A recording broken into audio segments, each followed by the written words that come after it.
Hello everyone and welcome back to the Horror Hut. Before you drift off, I thought it would be a nice idea if you can leave a comment to let me know where you are listening from. Right, let's get comfy and relax and let's begin. I was a cop in a small town for about 8 years. The kind of place where most calls are noise complaints, kids fighting at the park, or someone's drunk cousin starting something at the only bar we had. Everybody knew everybody, which made the job easier and harder at the same time. One night, we finally got a break on a guy we'd been watching for a while. He was a local dealer, nothing big compared to city stuff, but big for us. People whispered his name like he was untouchable because no one wanted to cross him. I won't say his name, but he was mid-30s, shaved head, tattoos up his arms. Always had cash, always had a fresh car, but never seemed to work. We pulled him over just outside town. Routine traffic stop, but we had cause. His car smelled like weed the second he rolled the window down. We found a decent stash under the passenger seat: bag, pills, powder, cash. He went quiet while we cuffed him, didn't argue, didn't yell, just stared at us. Not the look of someone caught off guard. More like someone biding time. Back at the station, I logged everything into evidence. I'd done it hundreds of times before. There's a process: weigh it, photograph it, seal it, tag it, then into the locker. I double-checked everything because with this guy, I knew he'd have a lawyer ready to pounce on any mistake. When I turned the key in the evidence lock, I heard the click, pulled on it twice, made sure. My gloves were still on. I even remember peeling them off slow, thinking about how careful I'd been. That night felt good. Like we'd actually done something that mattered. The next morning, the call came before I even finished my coffee. The evidence locker was open. The stash was gone. I drove straight in, stomach already twisting. A couple of the other officers were standing around the locker like it was a crime scene, which I guess it was. The lock wasn't broken, wasn't forced. Just opened, neat as anything. They dusted it. Only prints they lifted were mine. That didn't make sense. I wore gloves. I always wore gloves. The room got quiet after the results came back. Guys I'd worked beside for years wouldn't look me in the eye. The chief asked me to step into his office, closed the door, and said words I never thought I'd hear. If you know something, now's the time to say it. I told him the truth. I did everything by the book. I swore on my badge I didn't take anything. He didn't call me a liar, but his face told me enough.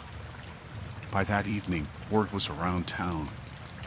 People looked at me different in the diner, at the gas station. My wife's phone lit up with anonymous numbers. She picked up once, heavy breathing on the other end, then a laugh before the line went dead. That was just the beginning.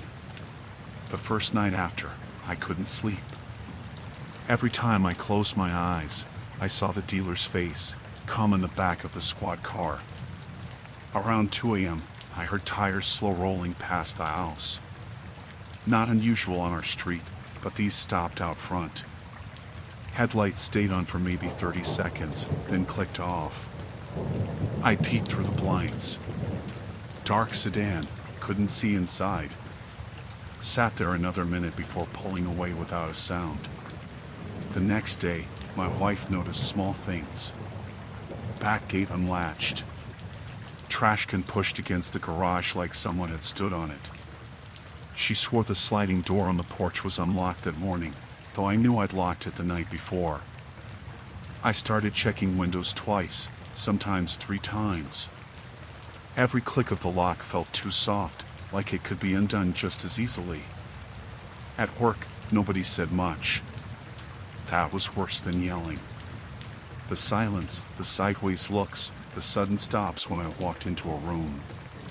The locker case wasn't officially pinned on me, but everyone was thinking it. 3 nights later, I woke up to a sound in the kitchen. Not a crash, Not a bang, just the soft scrape of a chair leg moving. I grabbed my off-duty piece from the nightstand and crept down the hall. My heart was in my throat. The kitchen was empty. Chair pulled slightly out.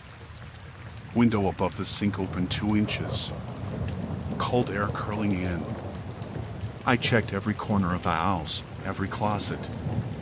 Nothing. But when I got back to the kitchen, there was something new. A bag of sugar from the pantry set dead center on the counter. Neat, upright.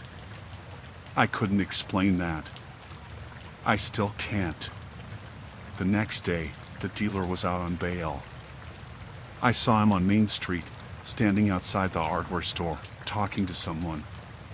He spotted me, smirked, and gave a slow little wave.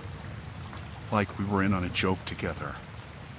I tried to shake it off, but that night I woke again. This time it was footsteps on the porch. Distinct. Measured. I got to the window just in time to see a shadow slip down the driveway. I called it in. 2 officers came out, checked around, found nothing. One of them, a guy I used to trust, asked me straight-faced if I was sure I hadn't imagined it. The following morning, there was an envelope on my windshield. No name. Inside was a single photograph. Me, in uniform, standing outside the station.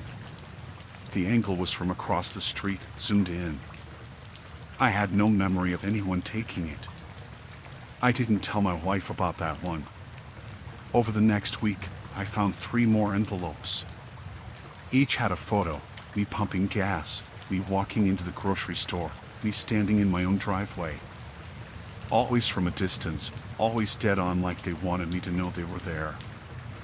I started driving with my head on a swivel, checking my mirrors until my eyes hurt. I'd see the same car behind me for 2 turns, then it would vanish. A man leaning against a pole near the station, gone when I came back out.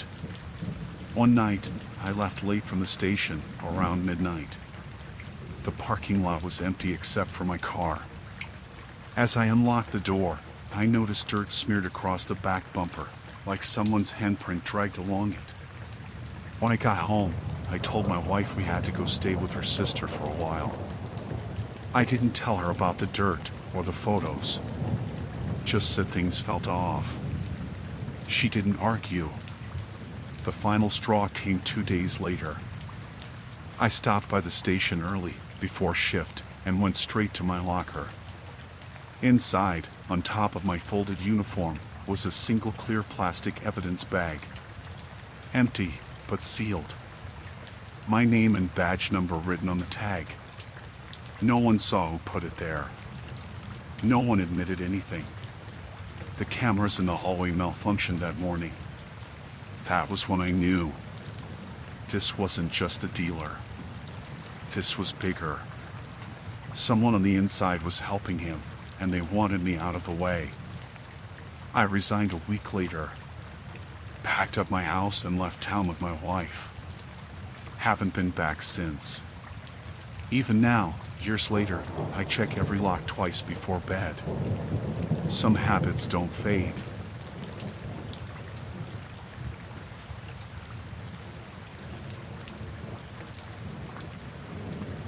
I was working nights in a small town, the kind where nothing big usually happens. It was late fall, cold but not freezing, the kind of night where the roads are empty after 10. I was parked by the edge of town, sipping bad coffee from the gas station, when dispatch came over the radio. Female caller, frantic, gave an address out on County Road 6. Said someone was in her house. He's in here. Please hurry. Then the line cut. I asked for the address again to be sure, and dispatch repeated it back. Old farmhouse, middle of nowhere. I knew the place. Passed it plenty of times. Looked abandoned, honestly, though sometimes you'd see a light on upstairs. No backup available. The other unit was tied up with a domestic in town. That wasn't unusual for us, 2 cars on at night, Sometimes just one if someone called out sick. So it was just me heading out there. The drive was 10, maybe 12 minutes, but it felt longer. No other cars, no lights except my headlights sweeping over cornfields and patches of woods. The radio was dead silent. When I pulled up, the place was dark. No porch light, no glow from the windows. Just the shape of the old house against the sky. Siding peeling, shutters hanging off. Front yard overgrown, weeds up to the knees. I parked out front, left the engine running, and got out. The gravel crunched too loud under my boots. I kept waiting to hear something from inside, yelling, movement, anything. Nothing. The front door was unlocked. I stepped in, announced myself. Sheriff's office. My voice echoed through the place, flat and empty. The living room looked like hell. Furniture knocked over, lamps smashed on the floor, rug bunched up like someone had been dragged. On the wall, there was a framed photo half hanging, cracked glass. I called out again. Silence. Kitchen was the same, chair tipped, one drawer open with utensils spilled out. Back door closed but unlocked. I checked it. The grass outside was flattened, like someone had run out in a hurry. Upstairs, I went room by room. Bed sheets tangled, closet doors open, one window raised a couple inches. It felt like everyone had just left in the middle of something. But no people. Not one. I stood in the hallway, trying to slow my breathing, listening. And I realized how quiet it was. Out there in the sticks you usually hear something, crickets, wind through the trees, a dog barking somewhere. But that night it was dead quiet. Too quiet. I went back down, swept the house again, nothing. Checked the barn behind the place, old tools, rusted out tractor, no sign of life. The whole time I felt like I was being watched. Couldn't explain why, but I kept turning, expecting to see someone just out of sight. After almost an hour, I called it in. Told dispatch the house looked ransacked, family missing. Asked them to try the number again. They said, "What number?" I reminded them, 911 call, woman screaming, gave the address. Long pause. Then they said they had no record of any call from that address. No record of a call at all in the past hour, except mine checking in. I thought maybe they mixed it up, so I asked who was on the board. It was the same dispatcher who sent me out there. She swore she never patched me anything like that. I got this cold feeling in my stomach. I heard her voice. I'd written down the address as she gave it to me. But now she was saying it never happened. I drove back to the station. On the way, I kept checking my mirrors. Kept thinking I saw headlights way behind me, but every time I slowed down, they never caught up. At the station, I asked to see the 911 log myself. Nothing.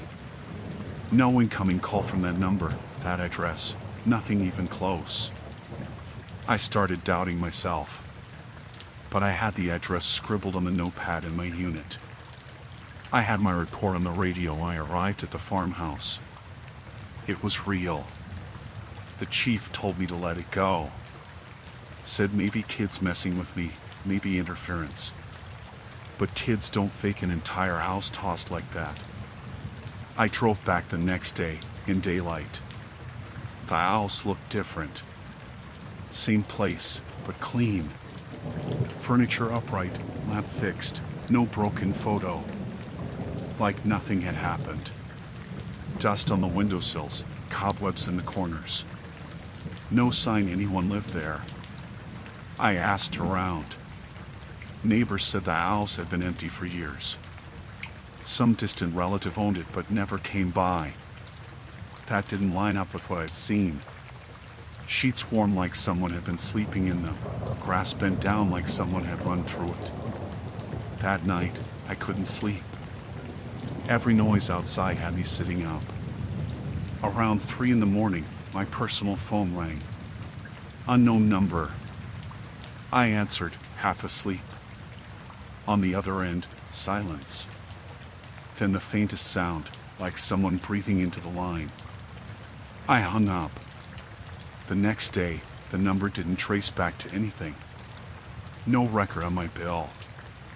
Like the call never happened. I stopped going by that road after that. If I had to patrol out there, I took the long way around. The farmhouse is still standing, far as I know. Windows dark, weeds higher every year. But I'll never forget walking in that night. The feeling that somebody had been right there, seconds before I showed up. And that they wanted me to find it.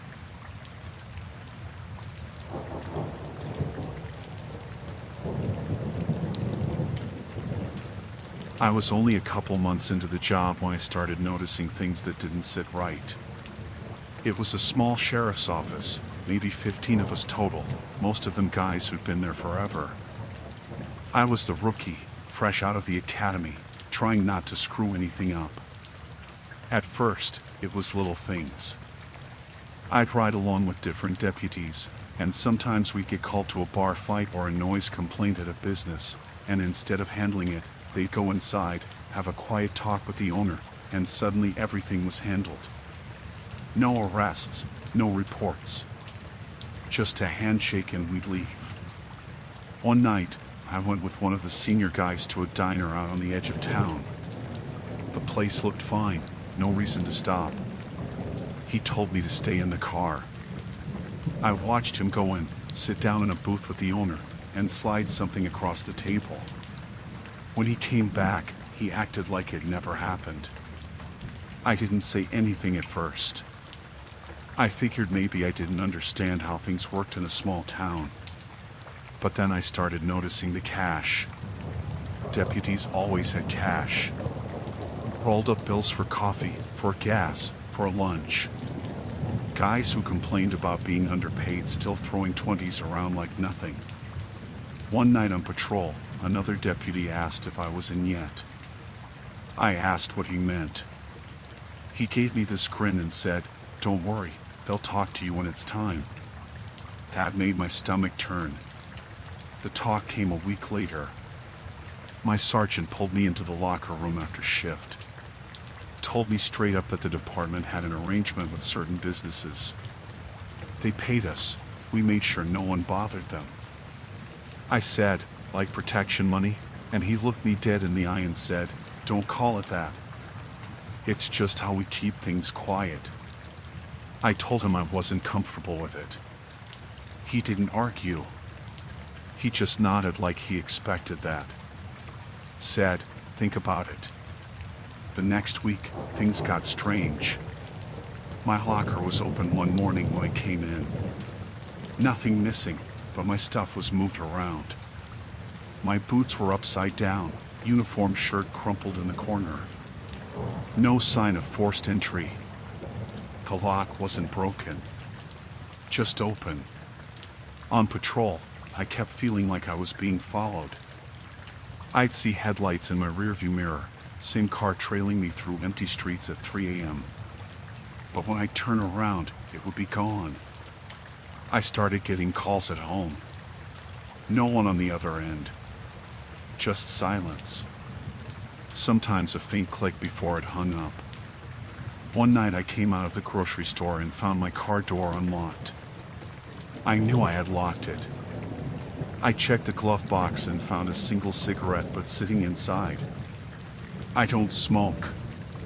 At the station, people stopped talking when I walked in.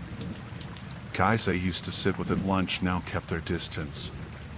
One of the older deputies leaned close to me in the hallway and said, "Real quiet, don't make trouble, kid." I kept telling myself maybe I was paranoid. Maybe I was overthinking it. But then came the night on County Road 4. I was parked near the woods, doing paperwork, when another unit pulled up behind me. It was two of the senior deputies. They came to my window, all smiles, asked how I was liking the night shift. Then one of them leaned in and said, "Careful out here. You never know what's in those woods." They laughed and drove off. 10 minutes later, my radio went dead. Just static. I checked the car, checked the connections, everything looked fine, but dispatch was gone. I tried the backup handheld, same thing. That's when I saw headlights coming up the road behind me. Slow, no siren, just creeping up. I didn't wait to find out. I started the car and drove. Took back roads, cut through town, circled around until I was sure no one was following.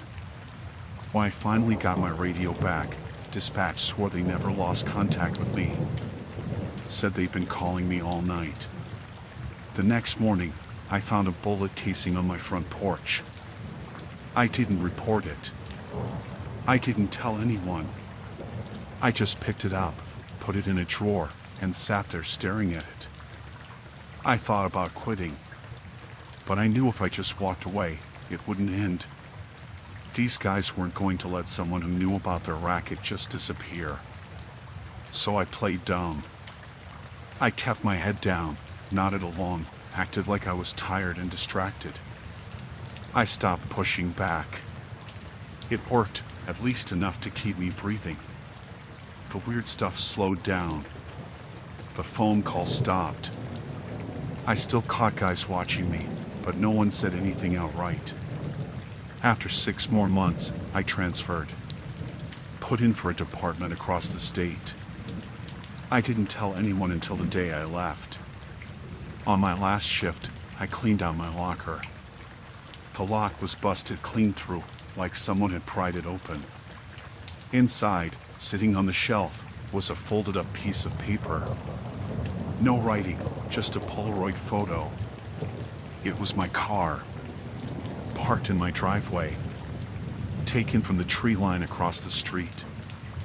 I put it back, shut the door, and walked out.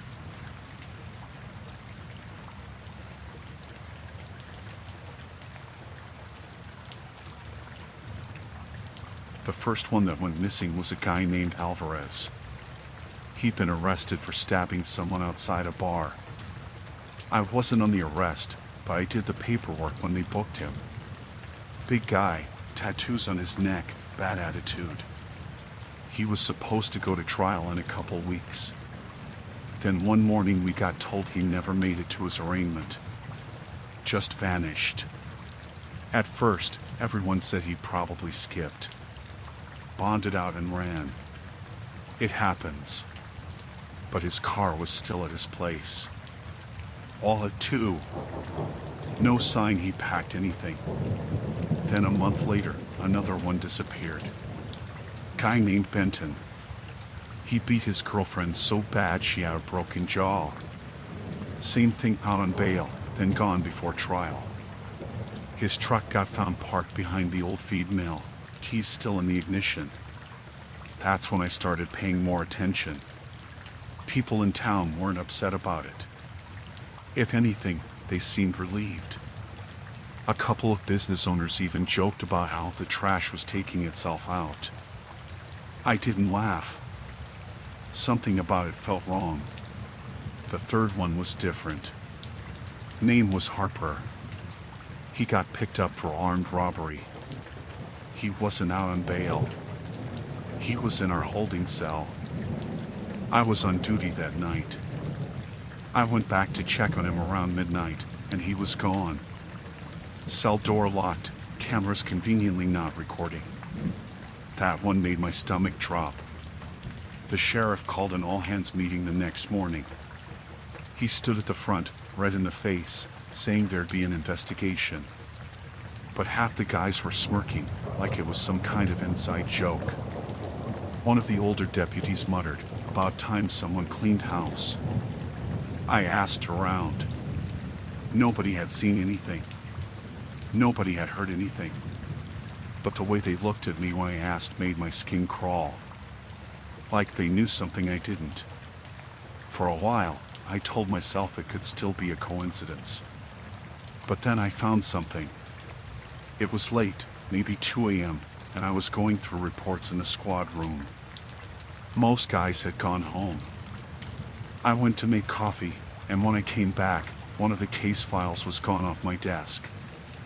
I looked everywhere, under papers, on the floor, checked the copier. Nothing. The missing file was Benton's. I finally found it 2 days later, stuffed into the bottom drawer of the filing cabinet. Except it wasn't the same. The booking photos were gone, and the arrest report had fresh fingerprints smudged across the top. I sent it for testing. When it came back, the only prints were from another deputy, Marlowe. Marlowe had been around forever. Big guy, flat voice, barely talked to anyone. He had this way of staring at you without blinking. He was the kind of cop who bragged about old-school justice. He'd get rough on traffic stops, drag people out of cars for mouthing off. Complaints never went anywhere. After I saw his prints on that file, I started watching him. He was always the first one to volunteer for prisoner transport. Always lost signal on his dash cam at the worst times. And I noticed he had a new lock on his storage unit out by the highway. I drove past the unit a few nights later. His cruiser was parked out front. Lights off, just sitting there. I kept going, didn't want him to see me, but my chest felt tight the whole way home. The next week, I stayed late after shift. Everyone else cleared out, even the sheriff. Around midnight, I heard footsteps in the hallway. Heavy boots, slow, like someone was taking their time. I thought I was alone. I stepped out of the office and saw Marlowe at the evidence room door. He had the key in, and when he noticed me, he froze. For a second, we just stared at each other. Then he smiled, small and tight. Said he was double-checking some inventory. He shut the door, locked it, and walked right past me without another word. I didn't sleep that night. After that, things started happening around me. My patrol routes kept getting switched without notice. I'd show up for shift and find someone else had been assigned my car. Reports I wrote disappeared from the system, then reappeared with mistakes added, like I'd botched them. One night I came out of the station and found my tires slashed. All four. Sheriff said it was probably kids. But when I filled out the report, I saw Marlowe watching me from the window. Arms crossed, blank face.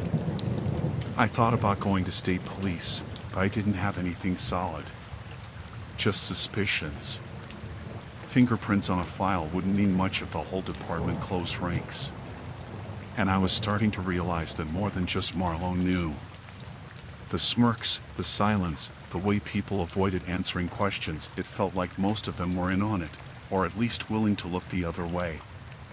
The breaking point came with Harper. A week after he vanished from holding, I found a set of Polaroids in my mailbox at home. No envelope, just rubber banded together.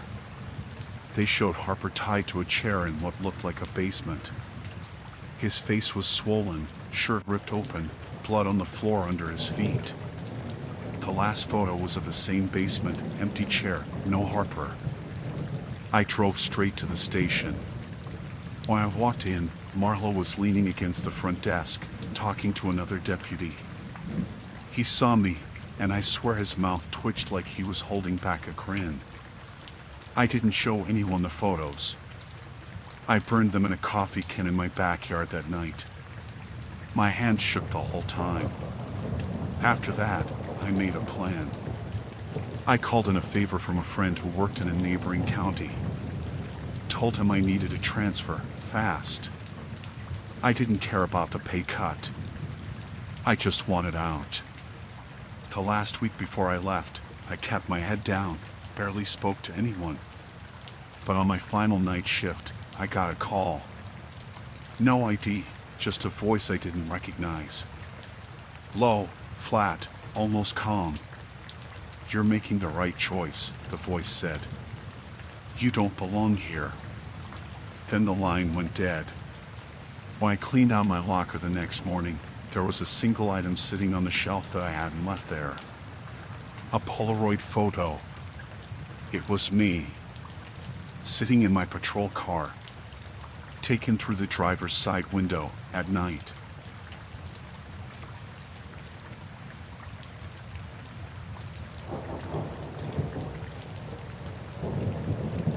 I was working nights alone in the cruiser.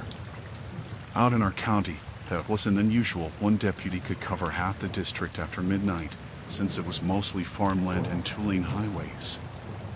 You'd go hours without seeing a car sometimes. It was just after 2 in the morning when I clocked a sedan flying down County Road 7. No other traffic around, just him. I hit the lights, turned around, and started after him. He didn't stop right away. I followed for maybe a mile before he finally pulled over onto the shoulder. It was an older car, paint dull, taillight cracked. As soon as I stepped out and started walking up, the driver's door opened. That put me on edge. Most people know to stay in the car. He looked over his shoulder at me, then bolted. Just jumped out and ran into the tree lane like he'd been planning it. I yelled for him to stop. He didn't. Normally, policy says you don't chase someone into the woods alone, especially at night, but I didn't think. Adrenaline took over. I grabbed my flashlight and went after him. The woods there are thick with pine, the ground soft and uneven. My boots sank with every step. I kept my light trained on him, catching glimpses of his jacket between the trees. He wasn't sprinting flat out. He was moving fast, but like he knew where he was going. I followed for maybe 5 minutes, heart hammering, branches slapping my face. Then suddenly I lost sight of him. The trees opened up into a clearing, and he was gone. I panned the light around, breathing hard. Quiet, except for the wind. No footsteps, no movement. Just gone. That's when I noticed the ground. At first I thought it was just uneven earth. But when I swung the light lower, I realized I was looking at mounds. Dozens of them. Small, shallow rises in the dirt, lined up almost neatly. Some looked fresher than others. The soil was darker, disturbed. I froze. My first thought was animals. Maybe it was where someone buried livestock. But the longer I looked, the less that made sense. The spacing was too tight, too precise. And the smell hit me. Faint, but there. Sweet, rotting. Not strong enough to choke you, but enough to make your throat tighten once you noticed it. I remember shining the light on one of the mounds and seeing something pale sticking out just under the dirt. I couldn't tell if it was bone or a rock. I didn't want to get closer. Behind me, I heard a branch snap.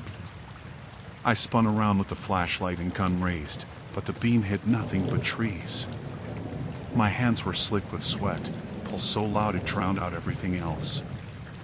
I called out, loud, told whoever was there to show themselves. Nothing. I backed out of that clearing the way I'd come, keeping the light moving. I didn't run, but every nerve in my body screamed at me to. It felt like eyes were on me the whole time, just outside the edge of the beam. When I finally stumbled back onto the road, my cruiser was still there, lights flashing. The sedan was gone. Door shut, engine cold, no sign it had ever been there except for the tire tracks in the gravel. I drove back to the station shaking. Tried to explain to the sergeant what I'd seen, but he just stared at me. Asked if I'd been drinking coffee too strong again. Told me to write it up as driver fled on foot, vehicle unregistered. I argued. I told him about the clearing, the mounds, the smell. He cut me off. Said, "Son, you were chasing shadows in the woods. You want to file a report about graves, you better have bodies to back it up." I went back the next afternoon on my own time. Parked down the road, hiked in daylight. No clearing, just trees and undergrowth.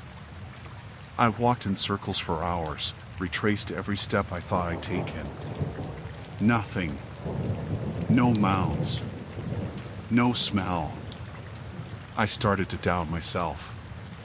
Maybe I'd gotten turned around. Maybe adrenaline and darkness had played tricks on me. But that night, when I went to fill up at the only 24-hour gas station in town, the attendant gave me a look. Said he'd heard chatter on the scanner about a graveyard in the woods.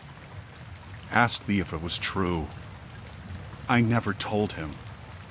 Never told anyone else in town either. But for weeks after, I find tire tracks outside my house late at night. Fresh ones in the dirt by the ditch. No car when I looked, just the tracks. Once, around 3 in the morning, my dog started barking at the back fence. I went out with a flashlight, and there was a fresh hole dug in the corner of the yard. 2 feet deep. Just left there. I didn't stay in that county much longer. Put in for a transfer. I never chased another runner into the woods again.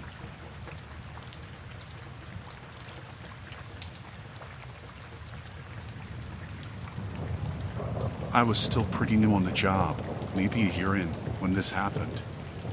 We were covering a string of break-ins on the outskirts of town. Mostly farmhouses, some empty barns. Nothing big stolen, just tools, scrap metal, that kind of thing. Still, the sheriff wanted a presence out there, so he set up rotating stakeouts. There were 4 of us on nights. Usually we parked near the problem spots and just sat for hours, waiting for headlights that didn't belong. I got paired with Harris, one of the older deputies. He was the kind of guy who'd been around forever, didn't talk much unless he had to. That night he took the east side by himself, parked off a dirt road near a soybean field.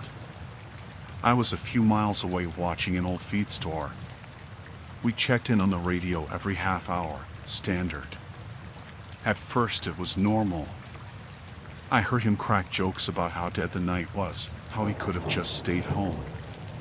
Then, around 1:30, he missed his check-in. Dispatch called him 4 times. Nothing.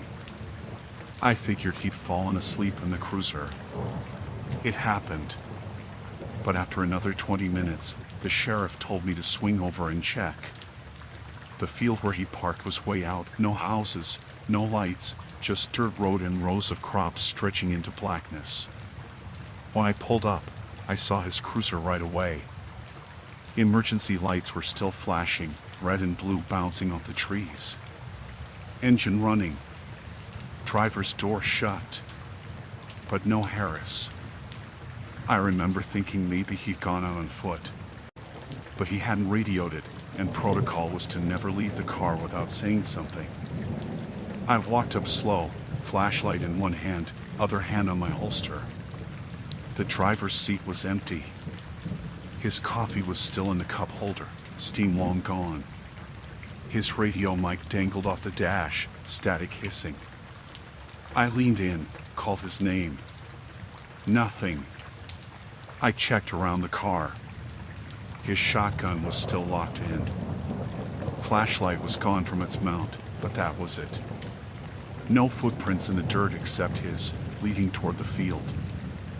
I followed them a little way. The beam of my light shook, and I hated how loud my boots sounded on the gravel. The print stopped after maybe 50 yards. Just stopped. Like he'd been walking and then wasn't. I stood there, sweeping the field with the light. Everything was still. Too still. No crickets, no wind. Just the sound of the cruiser idling behind me. Then I heard something. Not words, more like a murmur. Low, tarrying just enough to know it wasn't the wind. I swung the light left and caught a glint. Something metallic, half buried in the dirt. It was Harris's flashlight. Still on, beam pointing at the ground. That's when the hair on the back of my neck went up. The murmur stopped. Silence again. I crouched, picked up the light. It was warm in my hand. He couldn't have dropped it long before I got there. I called it in. My voice cracked more than I wanted it to. Sheriff told me to stay put until backup arrived.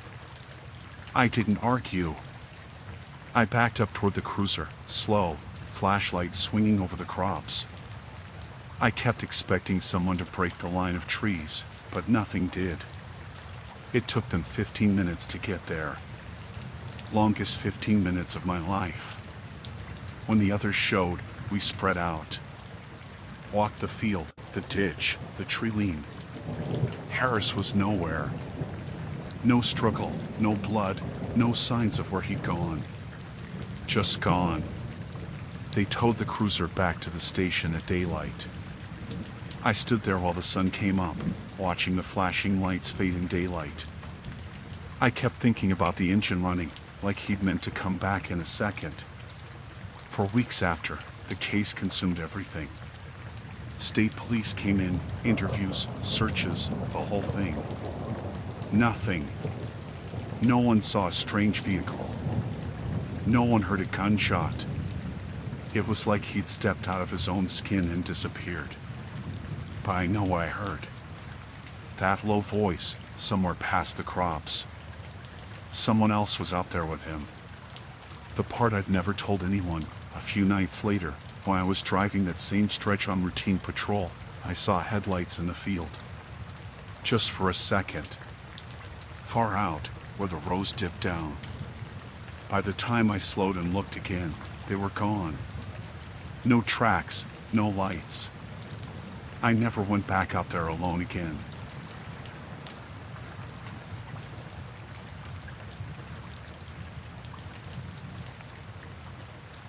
I first heard about the community hall stuff from a lady named Carol. She lived down the road from it and came in one afternoon to say there'd been noise and traffic late at night, cars pulling in around midnight and leaving an hour or two later. She didn't say much else, just that it gave her a bad feeling. I wrote it up like any other complaint. At the time, I figured it was teenagers drinking, maybe some folks renting the space after hours without permission. I drove by a couple nights later, but the place was dark and empty. Then a week later, another call. Different person. Same thing, cars pulling up after midnight, lights on inside for a while, then everyone gone by morning. When I checked, nothing. After the third or fourth time, I asked around at the station. None of the others seemed too interested. Harris, my sergeant, just laughed and said old people in town get bored and invent problems. The others shrugged it off. I didn't think much of it either, but the complaints kept stacking up. Always vague. Always about that hall. I decided to park near it one night. I killed the lights and sat a little ways back, just where I could see the front. Around 12:30, a pair of headlights came down Main and turned into the lot. Then another. Then another. By 1 o'clock, there were at least 8 cars lined up, all locals I recognized, the bakery owner, a retired teacher, even the guy who runs the gas station. They filed inside without talking much. No music, no shouting, nothing like a party. Just quiet. I sat there for over an hour, waiting. No one came out. When they finally did, it was close to 3. They left in pairs or alone, drove off without saying a word. The lights in the hall went dark right after. The next morning, I brought it up at briefing. Just casually, like, hey, I saw a bunch of cars at the hall last night. Anyone know what's going on there? The room went quiet for a beat. Then Harris smirked and said maybe I needed more coffee, because I was starting to see things. Everyone else chuckled and moved on. That bothered me. I knew what I saw. I went back 2 nights later. Same thing. Cars after midnight, people slipping inside. I thought about walking up, maybe knocking, but I had nothing to go on except noise complaints. After the third time I saw them, I drove by in daylight to look around. Nothing unusual outside. The hall was locked up. But when I cupped my hands to the window, I noticed the chairs weren't set up in rows like normal. They were in a circle. That detail sat in my head all day. When I mentioned it again at work, the reaction was sharper this time. Not joking. Harris told me flat out to stop wasting time on nonsense and focus on my patrol routes. He said the hall had nothing going on and that I should stop bothering people with ghost stories. The way he looked at me when he said it felt off. Too serious. After that, I tried asking around town. Casual questions, like if anyone had rented the hall lately. Everyone I asked gave the same answer. No. Then they changed the subject. One guy even laughed like I'd made a dumb joke. That weekend, I parked closer. I backed my cruiser into the alley across from the hall, engine off, lights out. Around 12:30 again, the cars came. This time I got out and stayed in the shadows. I could hear voices through the open side window. Not shouting, but steady, like someone talking and the rest listening. I crept closer. I caught words here and there. Pay, keep quiet, done by fall. It sounded like business, not small talk. Then I heard a chair scrape across the floor inside. My skin crawled. Something about the sound, the way it echoed. I backed up fast, got in my car, and left. The next day at the station, Harris called me into his office. Door shut. He leaned back in his chair and asked if I'd been out near the hall again. I said yes, just checking on the complaints. He stared at me for a long time. Then he said, drop it. His tone wasn't casual. It was more like a warning. That night, I went home tense. Around 1 a.m., a car idled out front of my house for maybe 2 minutes, then drove off when I pulled the curtain. Could have been coincidence, but it felt wrong. I started noticing things after that. Papers on my desk moved around, like someone had gone through them. My locker wasn't locked the way I left it. Once I came back from lunch and my patrol car was parked in a different spot. Small things, easy to dismiss, but they added up. I stopped bringing up the hall at work. I just nodded along, did my job, went home. But I couldn't shake what I heard. One night, I forced myself back out there, this time with my phone recording. I parked down the street and walked up through the trees. Through the window, I saw them again, chairs in a circle, townsfolk sitting with heads tilted toward whoever was speaking. And among them were uniforms. Deputies.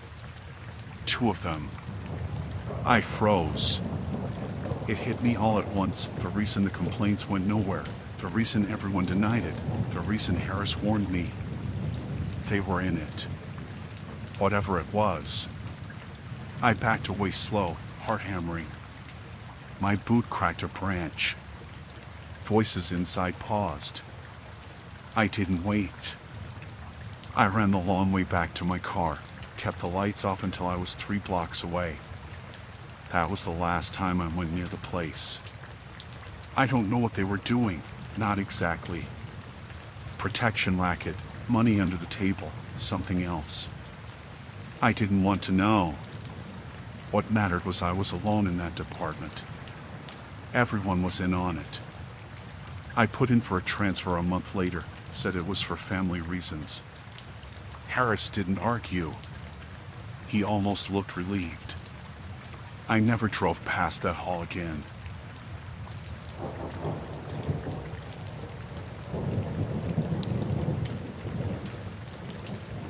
The call came in just after 9 at night. Welfare check. Dispatch said a neighbor hadn't seen the old guy who lived out on County Road 14 for a few days. The house was on a farm that hadn't been worked in years, just fields of weeds and a couple rusted tractors sinking into the dirt. I wasn't excited to go. Calls like that usually meant someone fell or passed away alone. Either way, you didn't walk out of those places feeling good. When I pulled up, the porch light was on, swinging a little in the wind. The house was peeling white paint, one of those two-story farmhouses where every window looks like a pair of tired eyes. I shut the cruiser door and the night went quiet in that way it does out in the country. No cars, no voices, just crickets and the distant hum of power lines. I knocked on the door. Nothing. I tried again, louder. Eventually, I heard the floor creak and the deadbolt slide back. The man who opened up was thin, gray hair sticking out, wearing old coveralls. His face was slack, like he hadn't smiled in years. "Evening, sir," I said. "We got a call to check on you. Neighbors said they hadn't seen you around." "I'm fine," he said quickly. His voice was hoarse. "Don't know why they bothered you." I asked if I could step in and take a look. He hesitated, then pushed the door open. The smell hit me first: damp wood, mildew, and something sour underneath. The air was heavy, like the windows hadn't been opened in months. Inside was cluttered but not filthy. Old furniture, piles of newspapers, a TV from the 80s. He shuffled ahead of me into the living room and sat in an armchair, his shoulders hunched like he was guarding something. I was about to ask him a few routine questions when I heard it. Faint, but clear enough. A muffled sound, short and sharp, like someone trying to yell with their mouth covered. It came from below us. The man must have seen my face because he spoke up right away. "Pipes," he said. "Old house makes noise." I'd been in plenty of old houses. Pipes bang, floors creak, fence whistle. None of them sounded like that. I stood there, listening. The silence stretched. Then, again, softer this time, but it was there. A cry. I asked him if anyone else was living there. He shook his head too fast. "Just me." "You're hearing things." I told him I needed to check the basement. He tensed up in his chair. "Ain't nothing down there," he said. His eyes locked on me, unblinking. That was the moment my stomach turned. I was alone, no partner, no backup anywhere close. The nearest deputy was at least 20 minutes out. And here I was, standing in this man's house, with him between me and the front door. I tried to keep my voice calm. "Sir, I need to check." "Just routine." He didn't answer. Just sat there, his jaw working like he was chewing on something. The basement door was in the kitchen. I stepped toward it, and that's when he moved. Not fast, but deliberate, like he was deciding if he should stop me. His hand twitched toward the pocket of his coveralls. I froze, hand on my radio. "Keep your hands where I can see them," I said. My voice came out sharper than I meant. He raised his palms slowly, showing they were empty. His expression didn't change. I pushed the kitchen door open. The basement stairs were steep, the kind that looked like one wrong step would send you tumbling. A weak bulb hung on a chain, casting yellow light that barely reached halfway down. I clicked on my flashlight and started down, every step creaking loud. The air grew colder, damper, carrying that sour smell even stronger. At the bottom, concrete floor, shelves of canned food, boxes stacked to the ceiling. My light swept across it all. Nothing moved. Then the sound again. Clearer now.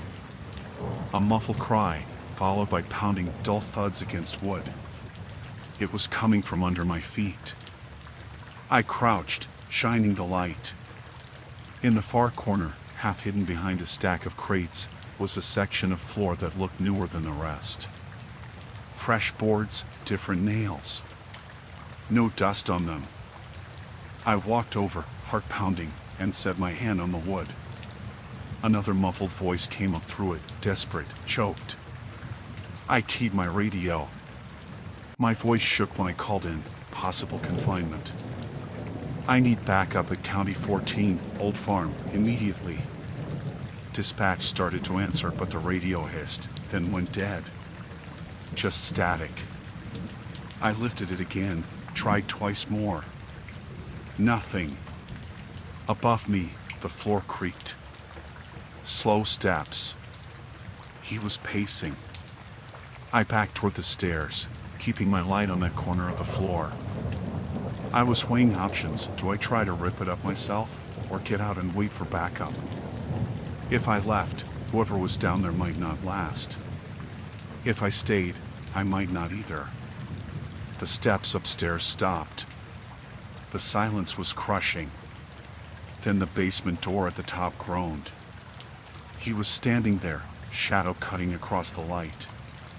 You need to leave, he said flatly. Ain't nothing here for you. I tightened my grip on the flashlight. My other hand hovered near my holster. My throat was dry. Step back from the door, I told him. He didn't. He just stood, watching. The moment stretched. My pulse was hammering so loud I thought he'd hear it. Then, finally, he let out a breath, muttered something I couldn't catch, and shut the door. I bolted up the stairs, 2 at a time, and shoved it open. The kitchen was empty. So was the living room. Front door wide open, night air pouring in. He was gone. I called for backup again, and this time the radio crackled to life.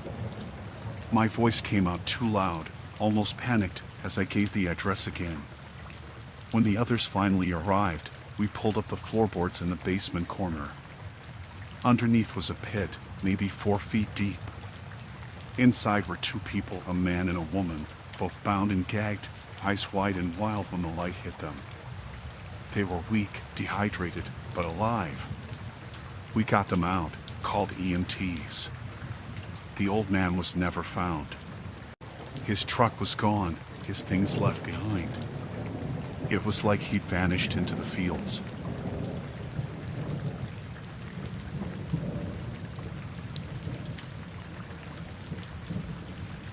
I'd only been in that department for about 3 months when I started noticing it. The job wasn't new to me. I'd worked in a bigger city before transferring, but the small town pace was. Calls were slow, paperwork heavy. The kind of place where nothing big was supposed to happen, which is why I figured I'd take it easy here for a while.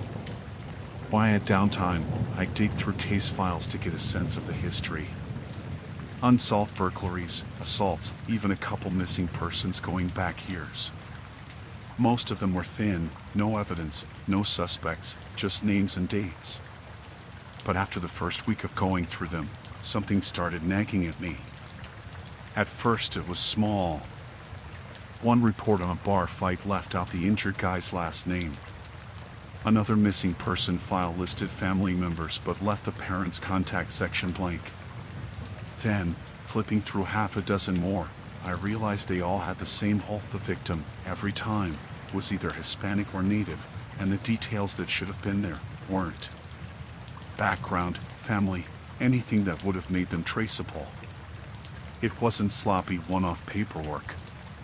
It was consistent. Too consistent. I mentioned it one night to an older deputy, half joking, just trying to feel out if I was imagining things. He was leaning on his cruiser, smoking, and when I said it he froze for half a second before shrugging like he hadn't heard me right. Then he told me, real low, don't dig into old files. They'll only waste your time. I thought he meant they'd make me spin my wheels on cold cases. But when I asked what he meant, he looked me dead in the eye, real flat, and said, drop it. I'm serious. Then he changed the subject and walked off like we hadn't even been talking. It rattled me more than I wanted to admit. Small towns are cliquey, sure, but cops usually love swapping stories. The way he shut it down felt off. I tried not to think about it for a few days. But once you see a pattern, you can't unsee it. Every new file I opened, I looked for it. And it was always there. One night, I stayed late. The building goes dead quiet after 9 p.m. when dispatch moves to skeleton staff. You hear every chair creak, every radio squawk through the walls. I pulled 3 boxes from storage and spread the reports out on my desk. Half an hour in, I heard boots in the hallway. Slow, steady. They stopped outside the records room. No knock, no voice. Just someone standing there. I cleared my throat loud, thinking they'd walk on. Instead, the boots shifted once, then nothing. I waited a solid minute before stepping out. Hallway was empty. Just the hum of the soda machine at the end. When I came back in, one of the files I'd left open was closed. Not missing, just neatly shut, as if I'd already finished. I told myself I must have done it without realizing. But my hands were shaking as I packed everything back into the boxes. The next morning, the sheriff called me into his office. He didn't accuse me of anything, didn't even mention the records. Just asked how I was adjusting to the pace of things and if I was getting comfortable. It sounded casual, but his eyes didn't match his tone. I told him I was fine. He smiled thinly and said, "Good. Don't burn yourself out chasing ghosts. We keep our focus on what we can solve." Then he dismissed me. That afternoon, I checked the storage shelves again. 2 of the boxes I'd used were gone. Not misfiled, gone. The logbook still had my signature showing I'd signed them out. No returned signature. That night I barely slept. Every time I closed my eyes, I pictured someone standing outside my apartment door, listening. The feeling only grew. While I was on patrol, I noticed cars in my rear view that stuck a little too long. Not tailgating, not obvious, just hanging back. One old green sedan especially. I saw it 3 times in 1 week, always parked a block or 2 off from wherever my call had been. Lights off, engine idling. I mentioned it to another officer casually over coffee. He didn't laugh, didn't brush it off, just stared at me, then muttered, "You really don't listen, do you?" and walked out of the diner without finishing his plate. The next shift I worked, the green sedan was waiting 2 blocks from the station when I drove home. I circled the block twice, and it circled with me. When I finally pulled into my lot, it just rolled by slow. Driver didn't look my way. I couldn't see their face. That's when I stopped feeling like a cop and started feeling like prey. I kept my head down for the next week. Did the calls, filed the reports, made small talk like nothing was wrong. But inside I was knotted up. I started carrying my off-duty weapon even in my apartment. One night, about a week later, I was dispatched out to a welfare check. Caller anonymous said someone was yelling in a field south of town. I drove out empty gravel road, no houses for a mile. My headlights swept across dry grass and barbed wire fences. Nothing.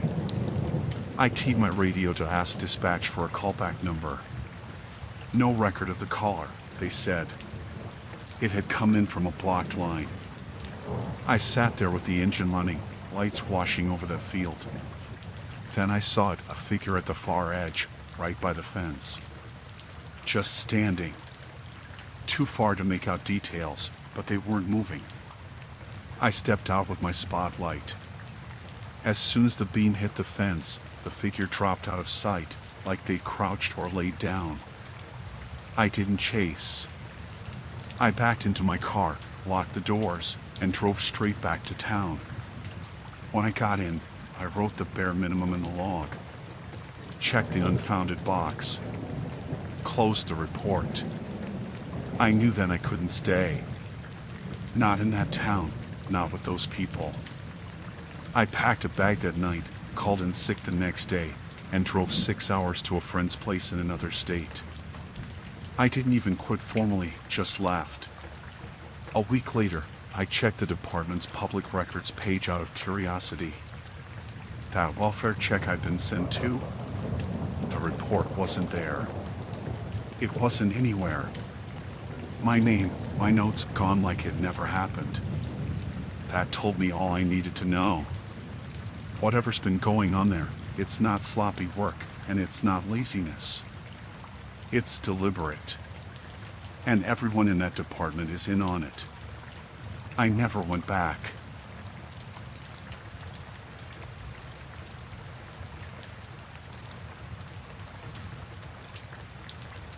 I'd only been in that town a couple months when it started. I was used to quiet shifts, and this place was quieter than anything I'd worked before. Small population, half a dozen deputies, nothing ever really happened. At first, it felt nice. You could breathe. Get your reports done without someone screaming into your ear about some gang shooting or a robbery in progress. I was on patrol one Thursday night, about 10 minutes past midnight, when it started. My radio crackled. Unit 42, check the east end. Reports of suspicious activity near the old mill. Over. IT back, copy that, dispatch. On my way. I'd met the dispatcher a few times, Anna. Sweet kid, early 20s. Didn't say much, but she was sharp, knew the town streets like the back of her hand. Her voice on the radio was calm and professional, like she'd done this 100 times, even though she hadn't. I pulled onto the dirt road toward the mill. Streetlights stopped about halfway, and the headlights caught broken windows and rusted equipment. The wind picked up, rattling the old metal roofs. Nothing. I radioed back, clear so far. No one in sight. Unit 42, check behind the east silo. Reports suggest movement. Over. I swore softly under my breath. East silo wasn't far, but it was dark, tight. I parked a few yards off, flashlight in one hand, gun in the other. The beam swept over cracked cement, piles of scrap, weeds taller than my knees. Nothing. I radioed, Unit 42, negative. No one here. Over. Keep checking north side, Anna said. Her tone was calm, but the way she emphasized keep checking made me pause. It wasn't standard. Usually she'd just say clear or nothing. By the time I made it to the north side, I noticed footprints in the dust, fresh. Barely a few, leading to the tree line behind the mill. I radioed back, Unit 42, found footprints. Heading into tree line. Over. Copy that, 42. Stay alert. Suspect might be armed. Over. That should have tipped me off. But it didn't. She was the dispatcher. You trust them. I followed the trail a few hundred feet into the trees. Moonlight barely cut through the branches, but I could see a shadow duck behind a fallen log. I flicked my flashlight, but it disappeared. Nothing. No noise, no rustling. I started feeling watched, like someone was breathing just beyond the beam. My gut tightened. Then my radio crackled again. Unit 42, hold position. Suspect might circle back. Over. I froze. The voice was calm. Familiar. Anna. A movement to my left. Quick. I swung the flashlight. Nothing. My heartbeat was loud in my ears. I radioed, Unit 42, negative contact. Holding position. Good. Wait for backup. Over. Backup was 20 minutes out at least. And I had no idea what I was waiting for. I tried to move back toward my car. That's when a shot rang out. A loud crack, but it wasn't aimed at me directly. It hit a tree maybe 10 feet away. I dove behind a stump, heart hammering. Unit 42, stay low. Keep eyes on perimeter. Over. Anna's voice, calm, guiding. But the tone, the insistence, it pushed me forward instead of letting me fall back. A few more shots rang out. I saw figures moving between the trees. 3, maybe 4. They were fast, crouched low, dragging something metallic. I realized I was being funneled. Each instruction on the radio had nudged me closer. I radioed back, panicked, Unit 42, ambush. I'm under fire. I need backup. Static. Then her voice again, moved toward the clearing. You'll be safer there. Over. I hesitated. Every instinct screamed to run back the way I came. But the voice, it was Anna. Calm, professional, trusted. I followed. The clearing opened up, moonlight reflecting off something. My stomach dropped.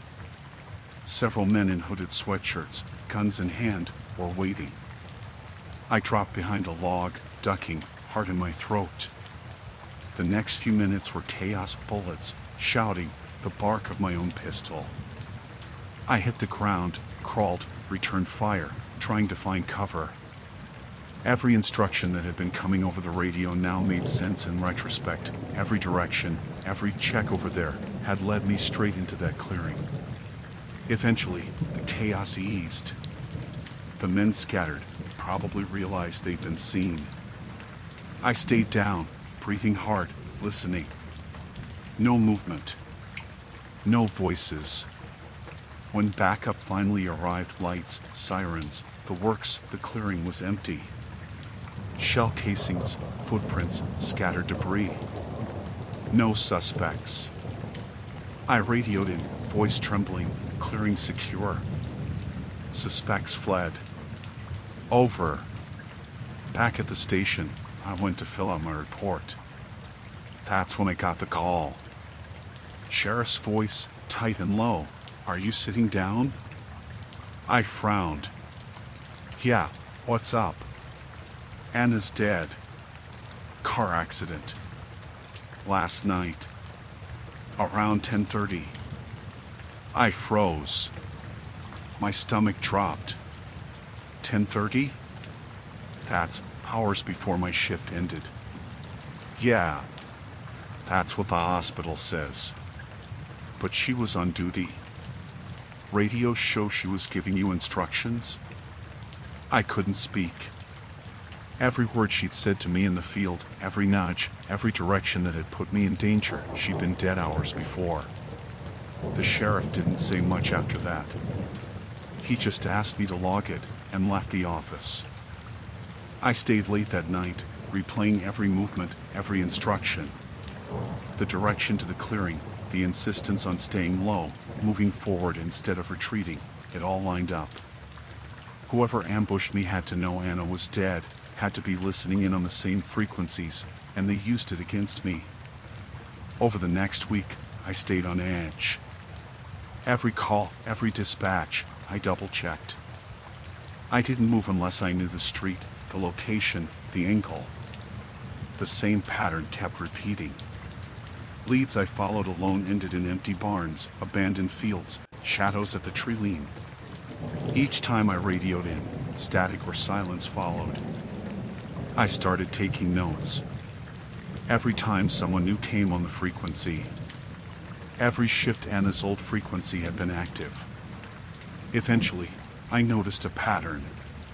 Someone was impersonating her, giving instructions, leading officers into traps.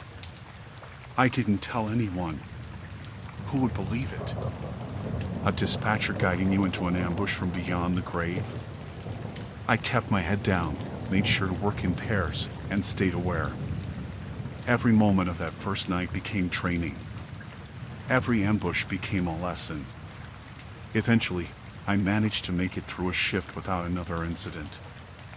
I changed frequencies, only worked with deputies I knew well.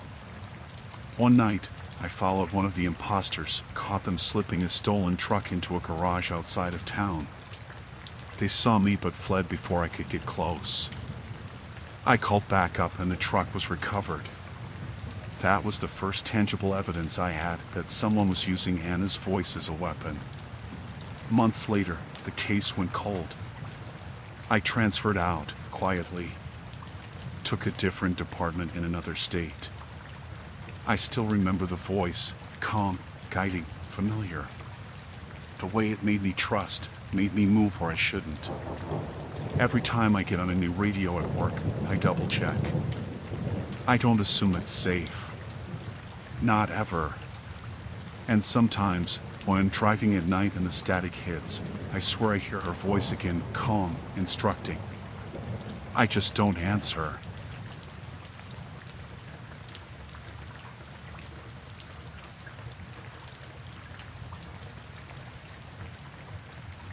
I was still new to the force, a year in, small town with barely enough cops to cover the main roads.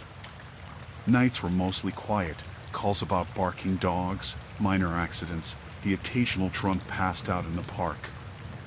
You get used to the slow, the uneventful. Makes you complacent. It was a Friday night, close to midnight. I got a call about a fight outside a bar downtown. Nothing unusual for a Friday night.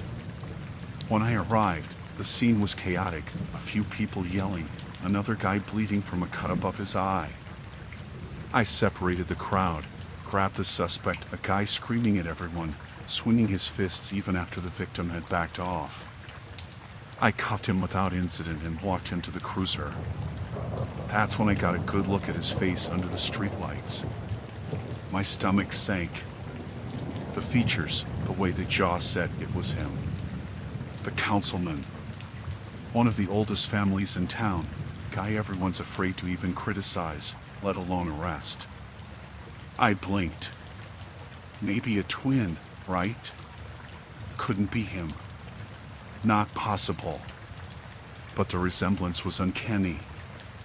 I booked him, followed all the usual procedures. Mugshot, fingerprints, the works. My sergeant didn't seem to notice anything unusual. He just nodded and said, "Good work. Paperwork first thing tomorrow." I left the station feeling weird.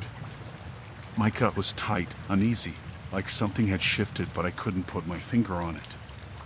The town councilman was supposed to be untouchable. No arrests, no public incidents. Everyone knows that. And I'd just done it. The next morning I came in early to check the booking records. The files were gone. The mugshot didn't exist. His name, the fingerprints, the report, all of it just vanished. My heart started pounding. I checked the security footage on the booking desk. The files were there yesterday, I swear.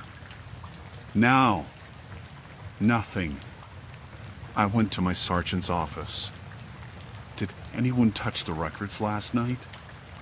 I asked, trying to sound casual. He looked at me like I just asked if the moon was made of cheese. Records? What records? I swallowed. The arrest from last night. The guy from the fight. He leaned back, steepling his fingers. No one's saying anything about council members getting arrested. Don't make waves, rookie. You bring it up again, you could be looking at termination. Do you understand? I nodded, but my stomach was sinking. The old unease from the night before had tripled. I kept my mouth shut, but my eyes started noticing little things. People avoiding me. The bartender from the night before, who'd waved me down to describe the fight, suddenly acting like she hadn't seen me. A maintenance guy at the station glancing at me and quickly looking away. Even my partner, usually chatty, seemed distracted when we were on the beat. That night I drove patrol, trying to shake it off. Nothing seemed right. The streets were quiet, the usual hum of night insects and distant dogs. But there was a feeling like someone was following me. I'd catch a shadow crossing the corner of my vision. A car that appeared behind me on side streets, then vanished when I turned. Nothing concrete, nothing I could point to, but enough to make me tense. 2 nights later, the councilman was at a charity event downtown. I was assigned to traffic control, standing by the barricade with a couple deputies. I kept thinking about the arrest, the wiped files, the warnings. The guy walked by with a smirk, shaking hands, waving at everyone, pretending nothing happened. I wanted to call it in, ask my sergeant what the hell was going on, but I didn't. Then, over the radio, my sergeant's voice cut in. Unit 3 to 5, remember your place. Don't dig into things you shouldn't. Clear? I gritted my teeth. Clear. Sure. The next day, I tried to see if any public records had any mention. Nothing. No police blotter, nothing in the paper. It was as if the night hadn't happened at all. I started piecing things together quietly. The assault, the arrest, the disappearance of records, the warning. It wasn't just a coincidence. Someone had the power to erase official records and enforce silence. Someone who could make a councilman untouchable without question. I tried to tell my partner once, casually, like I was joking. Hey, remember the guy from the fight last week? He froze mid-step, eyes wide, and said, Don't say that name around here. That was enough to shut me up. A week later, I got a call from dispatch. A domestic disturbance a few blocks over. Standard stuff, nothing special. When I arrived, there was a man yelling, waving a baseball bat, glass smashed all over the porch. I approached carefully, weapon drawn, trying to de-escalate. He stopped when he saw me, and I noticed his features, familiar jawline, confident stance, sharp eyes. Another council member. Someone related? Maybe. Or maybe just another reminder that this town protected its own. I arrested him, took him in, ran the records check. Everything came back clean. No prior incidents. It was like the first arrest had never happened.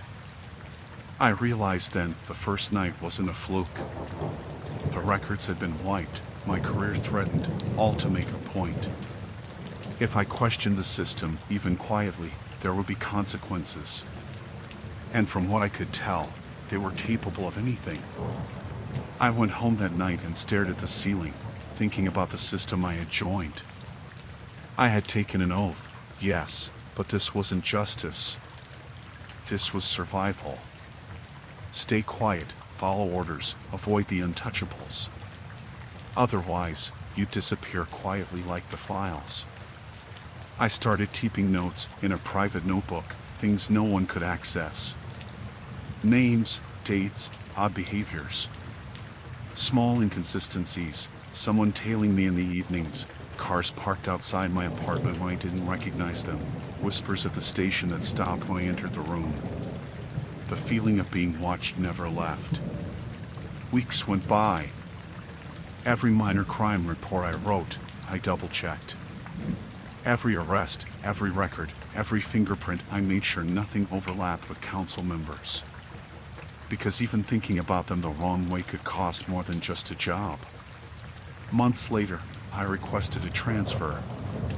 Just another small town, but one where no one held that kind of untouchable sway. My transfer was approved quietly. I didn't say a word about why I was leaving. I still think about it sometimes, though. The first arrest, the erased records, the warning from my sergeant. It's not about catching criminals in that town. It's about understanding who's really in charge and how much they can bend the law without anyone noticing. Even now, years later, I avoid small towns like that one. Places where politics and fear control the law more than evidence or procedure. I remember the face of that man in cuffs, the one whose mugshot didn't belong in any file. I remember the hollow silence of the station when I asked questions. I remember the unease of realizing how small a cop is when the town itself conspires against him. I made it out. That's the important part. I kept my badge. But part of me never stopped looking over my shoulder, checking over my shoulder at the corner of every quiet street, wondering if someone is watching, waiting for the day I slip up and remember the wrong name.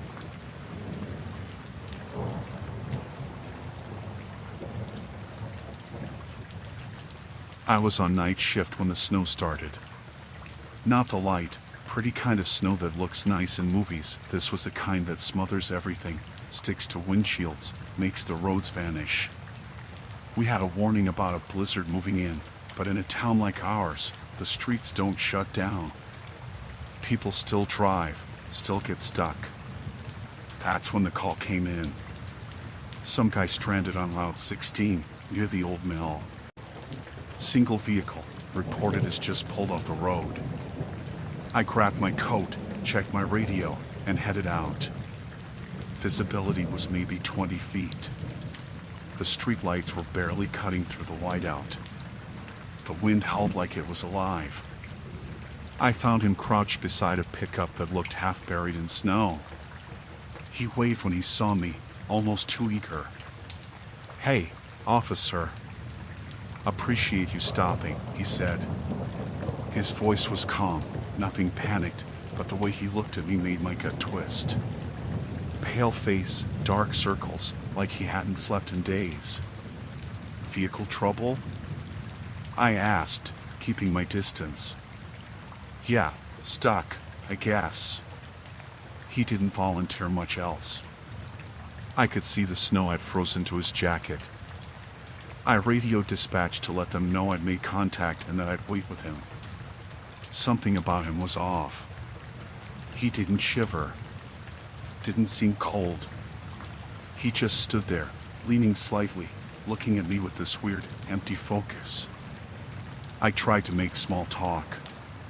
"Name?" "Call me," he hesitated, "Eli." I nodded. Nothing unusual, just a name. But then he said it. "I'm wanted, you know." I froze. "Wanted?" "For multiple murders," he said casually, like it was a story he read somewhere. "I guess they're still looking for me." The snow and wind hammered my face as I stared at him. My hand drifted to my holster, not because I thought he was going to do something, but instinct, pure gut reaction. "You're joking, right?" He shook his head. "Nope. Been a while since I was last spotted. Thought maybe you'd want to know." I checked the road behind me. No one else. The snowstorm made everything seem muted. The wind drowned out the world. He stepped a little closer, but not in a threatening way. Just close enough that I felt trapped in the white blur around us. I radioed dispatch again. "Unit 7, stranded motorist. Reports he may be wanted for violent crimes. Request backup." While I waited, I tried to keep the conversation normal. Asked how long he'd been out here, where he was headed. He answered everything, but never directly. Always this half smile, like he was enjoying the story unfolding in my head. Then, something made me shiver. I glanced at the edge of the woods by the roadside. Movement? Or was it just snow swirling? Hard to tell. The feeling in my chest didn't go away, the sense of being watched, though I was the only person on this stretch of road. Minutes later, headlights appeared. Relief hit me back up. A second cruiser. I waved them down. But when they stopped, Eli was gone. Where'd he go? I asked, heart pounding. I looked around. The pickup was still there, snowed over. Nothing else moved. No footprints in the fresh drift beyond his own, no trail leading into the woods. My stomach sank. I radioed dispatch frantically. Unit 7 to dispatch, subject disappeared. Location, he's gone. Repeat, gone. The other officer got out. She looked at me, confused. Who? The guy I was with. Stranded, he said he's wanted. Multiple murders. Her brow furrowed. There's nothing here. We checked the truck. Empty. No one in the woods. Nothing. Just snow. I got back in my cruiser, thinking maybe I hallucinated. Maybe stress, isolation, blizzard. But the body cam, I had it rolling the whole time. I fumbled to review it. And there he was. Clear as day. Talking to me. Leaning against the truck. Telling me about the murders. Every word. Every movement. I froze again. I rewound, watched it again. No glitches. No tampering. And yet, standing there in the blizzard outside, Eli didn't exist. The other officer saw nothing. Dispatch saw nothing. I drove slowly back toward town, keeping an eye on the roadside. The wind howled, the snow lashed at the windshield, and I felt every shadow in the trees pressing down on me. Every time I thought I saw a figure at the edge of my headlights, I flinched. But it was always just snow, always just branches. Back at the station, I tried to explain it. He was here. I swear. Body cam footage shows him. I don't know what else to say. My sergeant leaned over the footage, brows furrowed. He paused it, looked closer. You're sure this isn't some kind of joke? No. I can't explain it.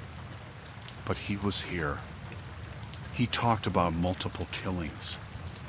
Said he was wanted. And then, he was gone. Backup arrived, no trace. Nothing. He didn't answer. Just shook his head. Unit 7, you've been in the field too long tonight. Maybe the storm's messing with your head. Keep the camera rolling. Get some sleep. Sleep.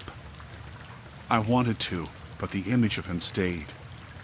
The way he smiled, that empty, calm face in the middle of a blizzard, telling me he was wanted and it didn't matter that no one else could see him. I couldn't stop watching the footage. Rewound it over and over. Every word, every step he took toward the truck. The camera didn't lie. But the world outside, the one everyone else saw, had no trace of him.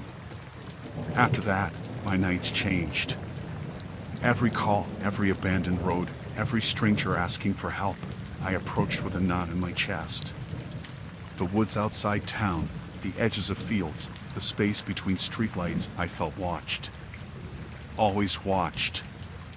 Dispatch started calling me for check-ins more often. I knew why. They didn't say it, but I could feel the caution in their voices. Something had noticed. And maybe it wasn't Eli. Weeks later, I drove the same route. Snow had melted, roads clear, the blizzard a memory. But when I passed the old mill, I slowed anyway.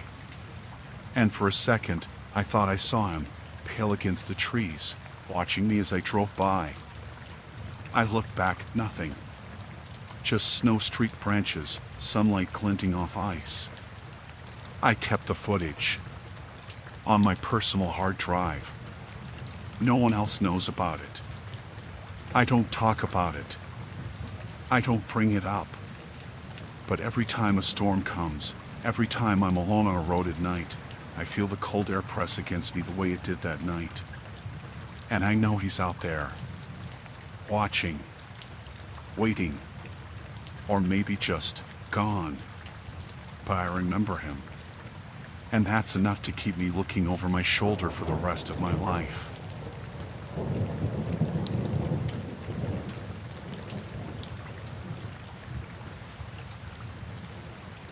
I noticed the first one the morning after a long night shift. I got home, tossed my keys on the counter, and there it was, sitting on the edge of my kitchen table, a Polaroid. I picked it up, frowning, and my stomach dropped. It was me, sitting on my couch, still in uniform, coffee cup in hand. I live alone. No one's been in my apartment while I was gone. At first, I thought maybe it was some kind of joke, some prank from another officer at the station. But it didn't feel like that. The photo wasn't staged. It was candid. And whoever had taken it had been inside my apartment without my knowledge. I didn't sleep much that night, checking doors, windows, locks. Everything was normal. No signs of forced entry. Nothing missing. Just a Polaroid, sitting on the counter like it had always been there. Over the next week, it happened again. A new photo would appear somewhere I couldn't have missed it, on my nightstand, on the bathroom counter, once even tucked into my mailbox. Each one showed me somewhere I'd been, usually alone, sitting at the desk in my patrol car, walking to the corner store, brewing coffee in the morning. The last one, God, that one showed me in bed, asleep. I started noticing small things during patrols. Shadows where they shouldn't be. The feeling that someone was always just behind me, watching, staying out of sight but never leaving. My cruiser seemed different sometimes, like someone had brushed against the seat while I was on a call. I kept telling myself I was tired, that the long hours were getting to me. Then the photos started showing me on patrol. Not just random shots, angles that could only have been taken from somewhere inside my cruiser. One showed me talking to a guy at a routine traffic stop. Another caught me leaning on the hood of my car outside a convenience store. Every time, I scanned the area, but no one was there. I tried to keep it together. I didn't mention it to anyone at the station. I didn't want people thinking I was losing it. But the tension built. Every time I left my apartment, I checked the windows, the doors, the back alley. Every time I sat in my cruiser, I made sure to look in the mirrors more than usual. I felt exposed, like the calm streets were just a mask hiding something waiting. One evening, after a routine shift, I parked at the station, got out, and saw a Polaroid stuck in the windshield wiper of my cruiser. I froze. The photo showed me sitting in my kitchen, late at night, looking through a stack of Polaroids. That moment right there, the same one I'd experienced the night before, captured perfectly. I dropped the photo like it burned me. Heart racing, hands shaking, I went inside. My sergeant noticed. "You okay?" he asked. Yeah, just tired." I waved it off. I was lying, but I couldn't tell him. I couldn't tell anyone. Not yet. The next week, the photos escalated. They weren't just showing me anymore. They were arriving in my patrol bag, on the station desk, even in the locker room. One morning, I found a Polaroid in the locker I hadn't opened in months. It showed me sitting in my cruiser, waiting at a red light, looking straight at the camera. Except the angle. There's nowhere in that intersection someone could have taken it without being seen. I started noticing small inconsistencies in my life. Doors I was sure I locked were unlocked. My trash cans moved slightly from where I'd left them. Items on my desk shifted. Every time I turned around thinking someone was there, the office would be empty. Then, the night it really got bad, I was off duty. I came home late, exhausted, and sat down to eat. The kitchen was dark. I reached for the light, and a Polaroid slipped from the ceiling vent above the table. It was me again. Sitting at that same table, eating the same meal, in the exact same position I was right now. My hand shook so badly I dropped it. I didn't sleep that night. I sat in the living room, lights on, checking every window and door. Nothing. No signs anyone had been there. Just me, wide awake, trying to convince myself I wasn't imagining it. Over the next few days, I installed cameras. Discreet ones pointed at the doors, the windows, even the vents. I told myself this was proof.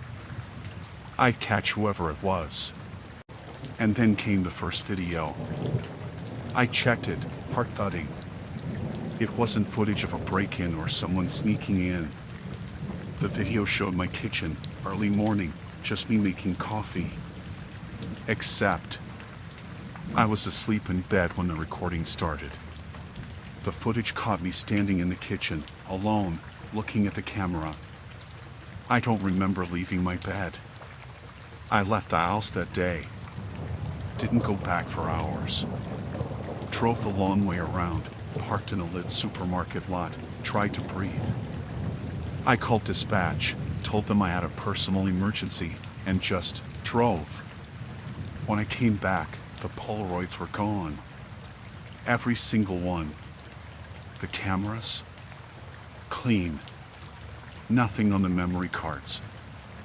I started carrying a gun everywhere, patrolling the house obsessively.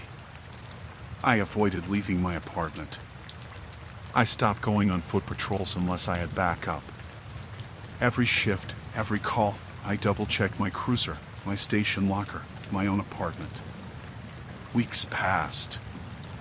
I convinced myself it was someone else, someone following me, maybe a stalker who knew I was a cop. But no one ever approached, no one was caught, nothing. Then came the last one. I was sleeping, too exhausted to keep watch. Morning light was coming in through the blinds. I woke to a Polaroid on my chest. It was me. Lying in bed, eyes closed, hands on the blanket. And standing in the corner of my bedroom, just barely in the frame, someone watching me. A silhouette.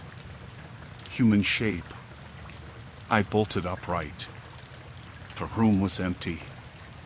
Windows locked, doors locked. My gun was on the nightstand. Nothing else. I packed a bag that morning. Told my sergeant I was taking vacation, needed some time off. I didn't mention the photos. I don't think anyone would have believed me. I left town for a week. Stayed in a hotel far away. I didn't leave the room, didn't answer calls. I needed to be somewhere I couldn't be watched. Somewhere no one knew I was. When I came back, the Polaroids were gone. I didn't see any. Nothing new. My apartment felt normal. But I keep a file of every picture. Even now, I glance over my shoulder when I'm alone. I triple-check the locks. I still don't know how they got there. I don't know who was taking them, how they knew my routines, my home, my life. But I know someone was. And maybe still is. Even now, I feel like I'm being watched, like there's always a camera somewhere, just out of sight.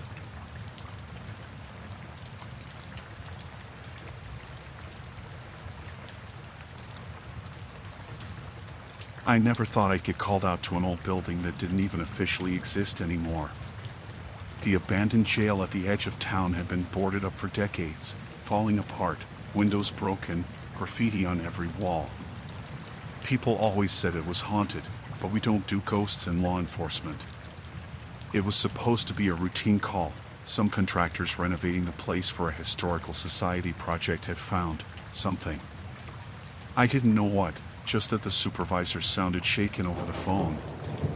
I pulled up in my cruiser just as the sun was going down.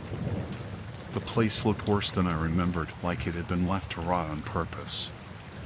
Boards hung loose from the windows, the roof sagged, and there was that smell you get when a building has been empty too long. Mildew, rust, and something else I couldn't place. The workers were huddled near the front door. One of them, a younger guy, had his hands shaking as he held a flashlight. "Officer, you gotta see this," he said. It's in one of the old cells." I followed him through the crumbling halls.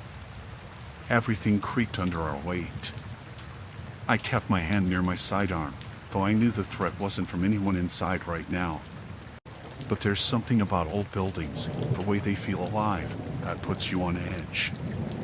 We reached the cell block. The doors were still metal, rusted, but intact. Each one had that old heavy lock, and some were bent, but none were open. Except for one. "What happened here?" I asked. The contractor pointed to the floor. Chains. Thick, rusted chains bolted to the wall, still holding something. I stepped closer, and my stomach turned. Bones. Human bones. The guy behind me gasped. I don't know how long they've been here," he said. "We were just tearing out some debris, and then this." I called it in immediately. Backup was on the way, but the building was huge, and we had to secure the area before anyone else poked around. I crouched down near the chains. The bones were partially decomposed, but some were intact. Hands, feet, maybe ribs. I couldn't tell if it was one person or multiple. The chains suggested someone had been restrained. And the position, the body had been sitting, chained to the wall, probably starving. I walked the block slowly, shining my flashlight into each cell. All the others were empty. Still locked. But my gut was uneasy. I had been on the force long enough to know how something like this felt, wrong in a way you can't explain with paperwork or procedure. The contractor said the lock on the cell hadn't been tampered with. He'd been in and out before and never seen anything like it. I nodded. That made it worse. Someone had been in here before, a long time ago. Maybe even decades ago. And no one ever noticed. I walked back to the chains, crouching low. The air felt heavier, like the room was holding its breath. I swear I felt eyes on me, though I knew there was no one there. My radio crackled, breaking the tension. "Unit 1, do you copy?" I answered, but my hand never left my flashlight. The backup officer arrived 15 minutes later. He didn't even ask questions. When he saw the bones, he stepped back, shaking his head. We secured the scene, cordoning it off, making sure the contractors stayed outside. But even after calling in the coroner and starting the paperwork, I couldn't shake the feeling that someone or something was watching. Not like a ghost, but like a person, someone aware that I was there, observing me from the shadows, just out of sight. Over the next week, I kept thinking about the chains. About that cell. I went through the old jail records, trying to figure out who could have been held there, if anyone had gone missing. Most of the files had been lost in a fire long before my time, but there were scraps, arrests, releases, complaints from the early 1900s. Nothing that hinted at a disappearance like this. I asked around town. Some old-timers remembered the jail. They'd been kids when it closed. Most shrugged it off. "Old place," they said. "Nothing good ever happens in there." But one man, a retired deputy, leaned back in his chair, eyes narrowing. "Chains, you say?" he murmured. "Yeah. I heard stories. Nothing official. Just rumors. Some folks vanished around here back then. Never caught who did it. They said the jail swallowed him up." I thanked him and left. But the words stuck. The jail swallowed him up. I couldn't stop picturing that cell, the bones, the way the chains still clamped the wrist bones together, as if someone had left them there to be found decades later. I went back to the scene once the coroner had cleared it. I needed to see it myself, one more time. Everything was cordoned, the bones removed, but the cell itself. I could still feel it. That oppressive weight, like someone sitting in the shadows, watching. The locks on the other cells looked normal, untouched. But I couldn't shake the thought, someone had been in here. Someone had chained that person in that way, left them to die. And no one ever found out.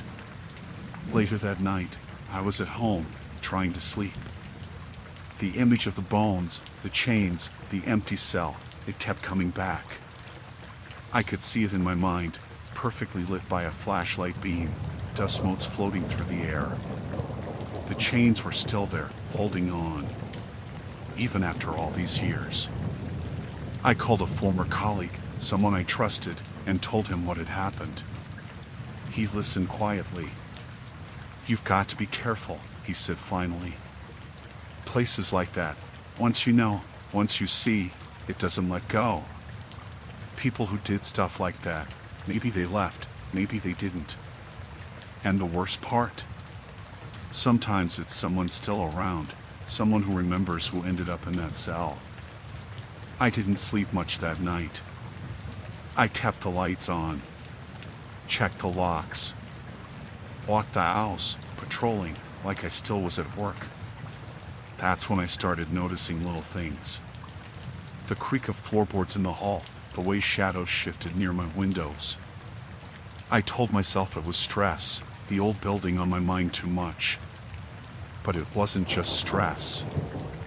I started checking outside at night, driving my usual patrol route, even off duty. Every old building, every shadowed corner of town felt heavier. Like something from the jail had reached out and left a weight in my head, following me. Weeks later, the bones were cataloged, the coroner's report filed, the renovation continued. Contractors worked during the day. Everything seemed normal. But I didn't go back to that site. Not alone, not without backup. And I made sure someone always knew where I was when I drove by. I can't explain why it feels like someone is still watching. Maybe it's just a memory of the jail, the cells, the way the chains held a human being long ago. Maybe it's instinct, my brain trying to process something inhuman in its cruelty but still completely human in origin. Whatever it was, I survived it. I left the building. I walked out into sunlight. But the dread, that stayed. The sense of being watched. The memory of those chains, still locked, still holding the past in place. I make sure to lock my doors at night now, always check behind me when I'm on patrol, and keep my flashlight within reach at home. I know it sounds paranoid. Maybe it is. But I'll never forget those chains. And I'll never forget that cell. Even now, I feel it, sometimes, in the corner of my vision, a shadow of metal and bone, chained, waiting.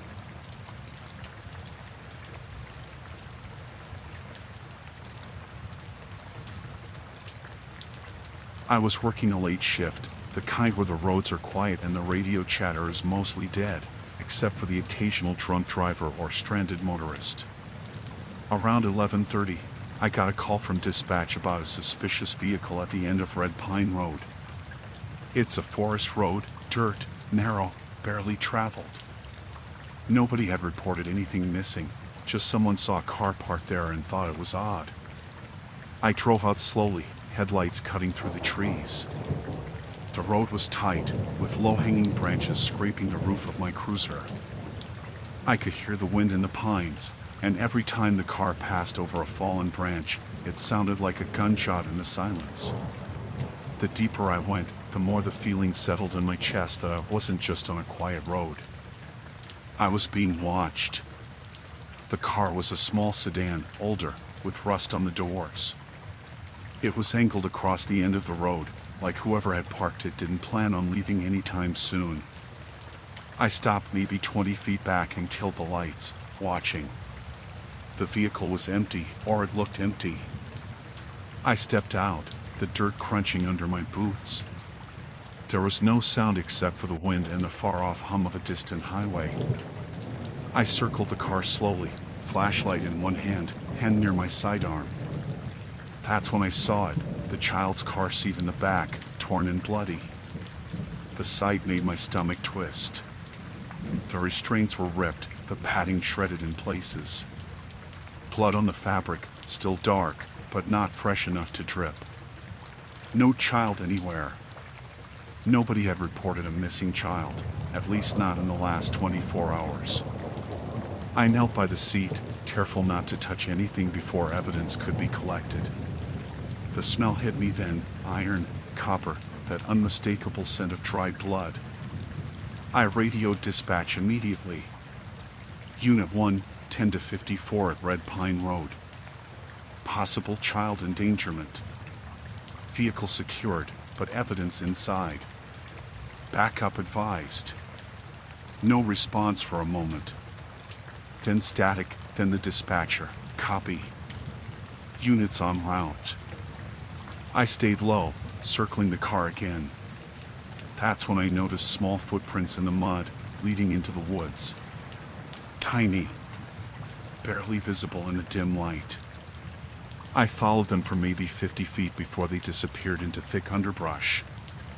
No signs of struggle, no tire tracks apart from the car. It was like someone or something had vanished into the trees. The hair on my arms stood up. I kept my flashlight sweeping, ears straining for any sound. Every branch snap, every rustle in the pines, felt deliberate, like someone was moving just out of sight. I told myself it was just the forest, animals maybe. But something about the way those prints led straight from the car and then stopped, it didn't feel natural. By the time backup arrived, a patrol and a detective, I'd already taken note of everything, the position of the car seat, the torn restraints, and the blood. The detective was quiet, face pale. No child reported missing, he asked. I shook my head. He frowned, scanning the trees. We started canvassing the area, walking slowly through the edge of the forest. I kept expecting a sound, a cry, a movement, something. But there was nothing. Just trees, shadows, and the occasional rustle of wildlife. The next hour felt endless. We called every local hospital, every emergency number, pediatric and law enforcement hotlines. Nothing. No missing child. No reports. It was like the kid had vanished before anyone even noticed. Back at the car, I stayed behind to secure the scene while the others spread out. I was crouched by the passenger side door, flashlight trained on the back seat, when I saw scratches along the rear window, faint, smeared. Someone had tried to climb out. Or maybe climb in. The pattern didn't make sense. The seat was torn, straps ripped, and yet the scratches were high, almost like they belonged to someone bigger than a child. I called the detective back over. "Look at this," I said, shining the beam across the glass. He crouched, frowning, wiping away some of the grime to see the marks better. He muttered something about desperation and panic, but even he didn't sound convinced. Then I noticed the glove compartment was slightly ajar, even though the car had been locked. I opened it carefully, nothing inside except the owner's registration. No wallet, no phone, nothing that could identify anyone. The registration was a man's name, local, nothing criminal in the past. But that didn't explain the car seat or the blood. Dispatch called again over the radio. "All units, check local missing persons. Nothing matching your report." I rubbed my face with both hands. This wasn't routine anymore.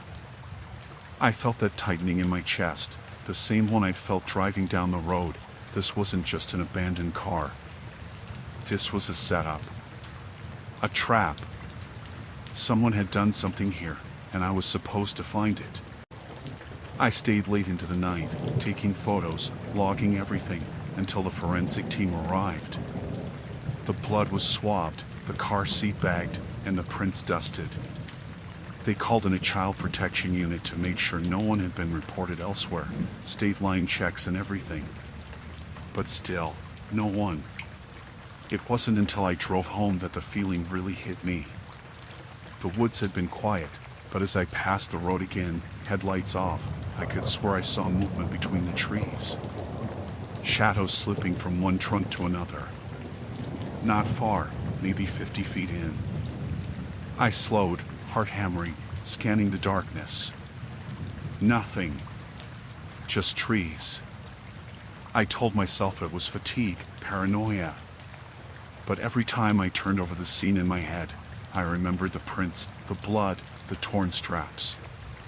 Someone had been here, and they'd left nothing else. No child, no witness. Just a car. And maybe a message, look, but don't find what you expect. The next day, the blood came back as belonging to a young child. Age roughly 3. Nothing else matched, no DNA to any local records. Investigators theorized all sorts of things, a runaway child, a local custody issue, even a misreporting somewhere. But nothing concrete. I kept driving that stretch of road on my patrols, slow, light scanning. Always. I never saw a car there again, never saw footprints again. But sometimes I felt it, the awareness, like someone was watching me from the edge of the forest. Always out of sight. Always calculating. Weeks later, the car was towed and the investigation stalled. No leads, no suspects. The case went cold officially, though I never stopped thinking about it. At night, in quiet moments, I can't shake the memory of the car seat, the torn restraints, the smell of dried blood in the old leather interior. I survived that night. Nobody harmed me. Nobody was even in the car when I approached. But there's a weight to it that doesn't go away. A reminder that sometimes you stumble onto something real, something dark, and there's no explanation, no closure, no justice. Only the knowledge that someone out there, someone human, alive, thinking, capable, is responsible. And they know I was there.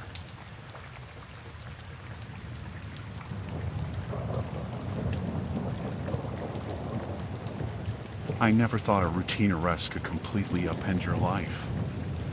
I'd been on the force in my small town for a few years, mostly quiet shifts, occasional bar fights or DUIs. Nothing major. That changed when I pulled over a guy named Kevin S., violent history, domestic assault, outstanding warrants.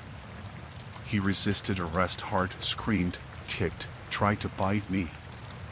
Took 2 of us to get him in cuffs. When we booked him, I thought that'd be the end of it. Just paperwork and a court date. It wasn't. A couple of nights after he went into holding, I found my mailbox spray painted. Just my house number, and underneath, watch yourself. At first, I figured some idiot kids had done it.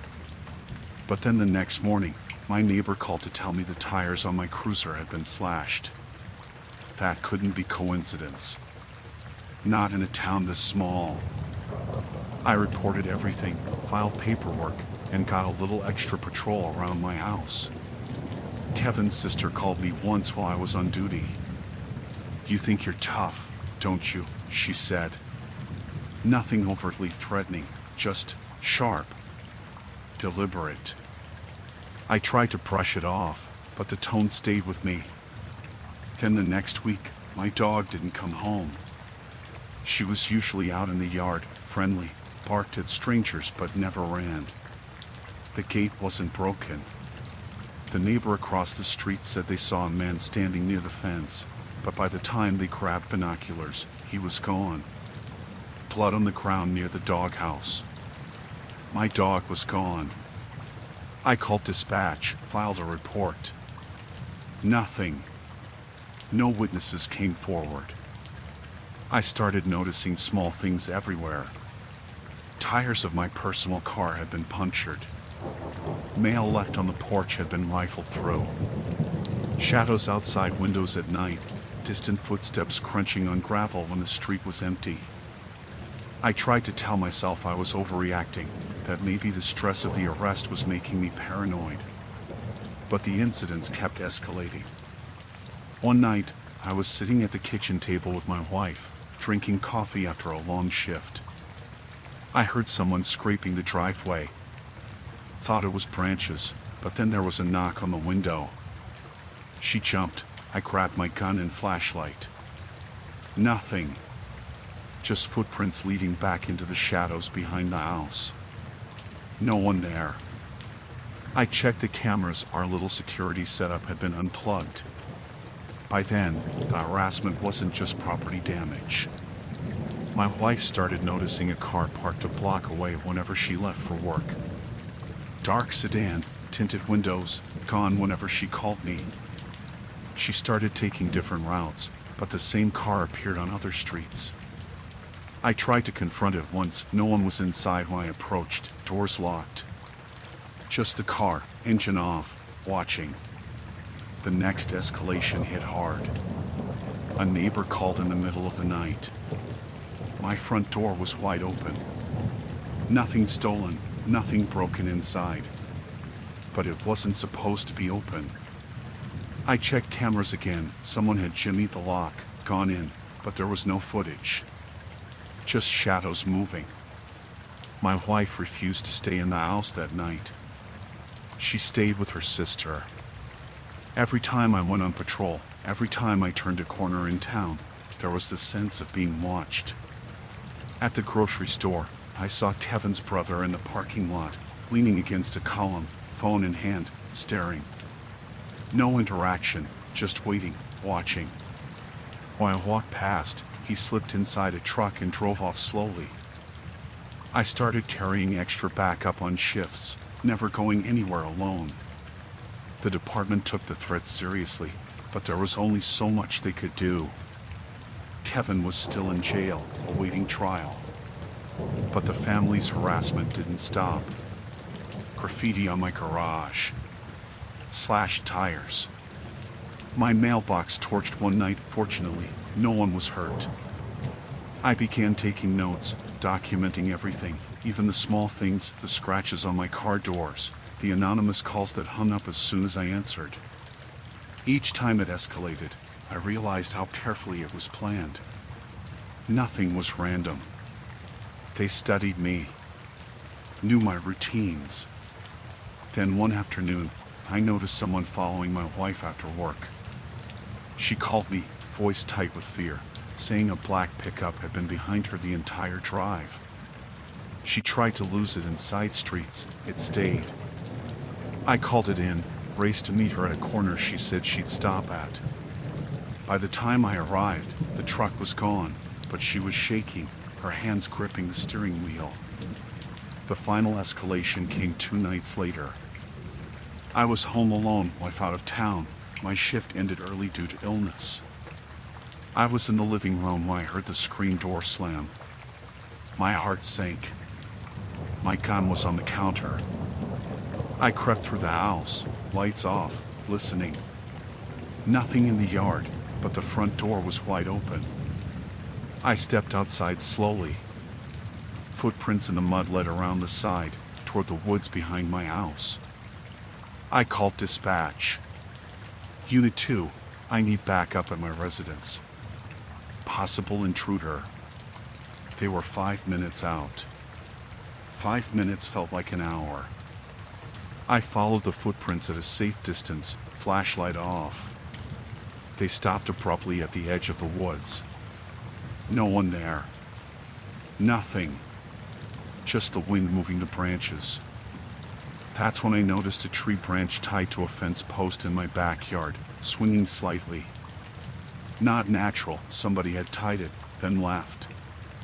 Nearby, on the ground, was my wife's scarf. She hadn't worn it recently. I picked it up slowly. A note tucked in. You know what happens when you ignore us. Backup arrived seconds later. We swept the area. No one found. Nothing. After that night, I took serious precautions. Installed cameras that recorded to the cloud, changed my routines, avoided being alone whenever possible. Kevin's family continued to call in, anonymously, but the intensity died down after the note. Maybe it was a warning meant to remind me who had power outside the law. Eventually, the threats tapered off.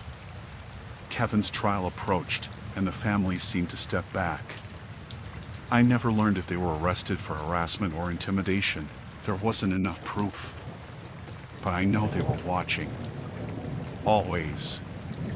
I moved the family temporarily out of town for safety, changed locks, reinforced windows. Even then, driving past the neighborhood, I sometimes saw shadows where I knew none should be, and my stomach would drop. I survived. My wife survived. No one was physically harmed beyond my dog and property.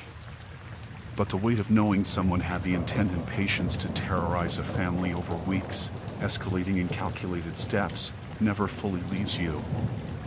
You notice the small things, the window slightly ajar, the unusual quiet on a street, the way a shadow hangs just out of reach. Even months later, I still check the aisles before bed, walk the perimeter, double-lock doors.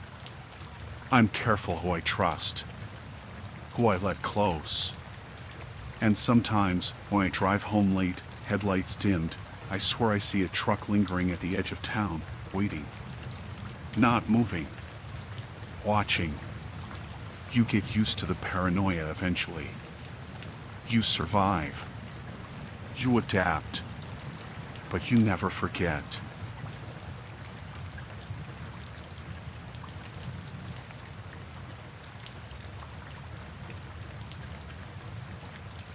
I'd been working at the small town station for about 5 years.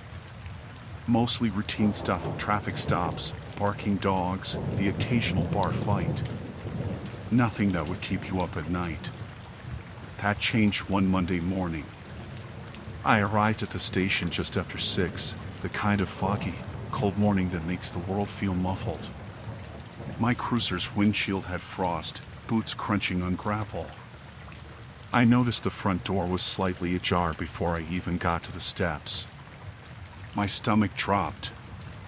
The door should have been locked. Inside, everything looked normal at first. Papers stacked on desks, computers asleep, chairs pushed in.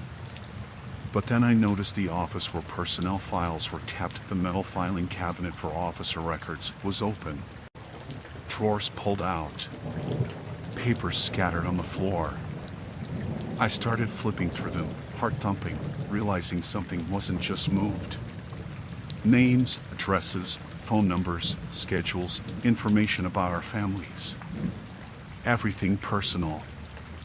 Nothing was stolen except the sheets containing our loved ones' info. I called dispatch to report the break-in, my voice tighter than I realized. Backup arrived 10 minutes later. By then, I'd been combing through the papers again. There was no sign of a forced entry. The locks didn't show any scratches, no broken glass, nothing that suggested someone smashed their way in. Whoever it was had a key or knew exactly how to get inside. The detective on duty and I went through the station. Nothing else was touched. No computers, no weapons, no cash from the evidence locker. It was like someone had only wanted our families. My office, my locker, my personal files untouched. The files for my wife and kid, though, gone. After the initial shock, I started thinking about possibilities. Was this a disgruntled ex-employee? A local criminal with a vendetta? Someone who wanted leverage.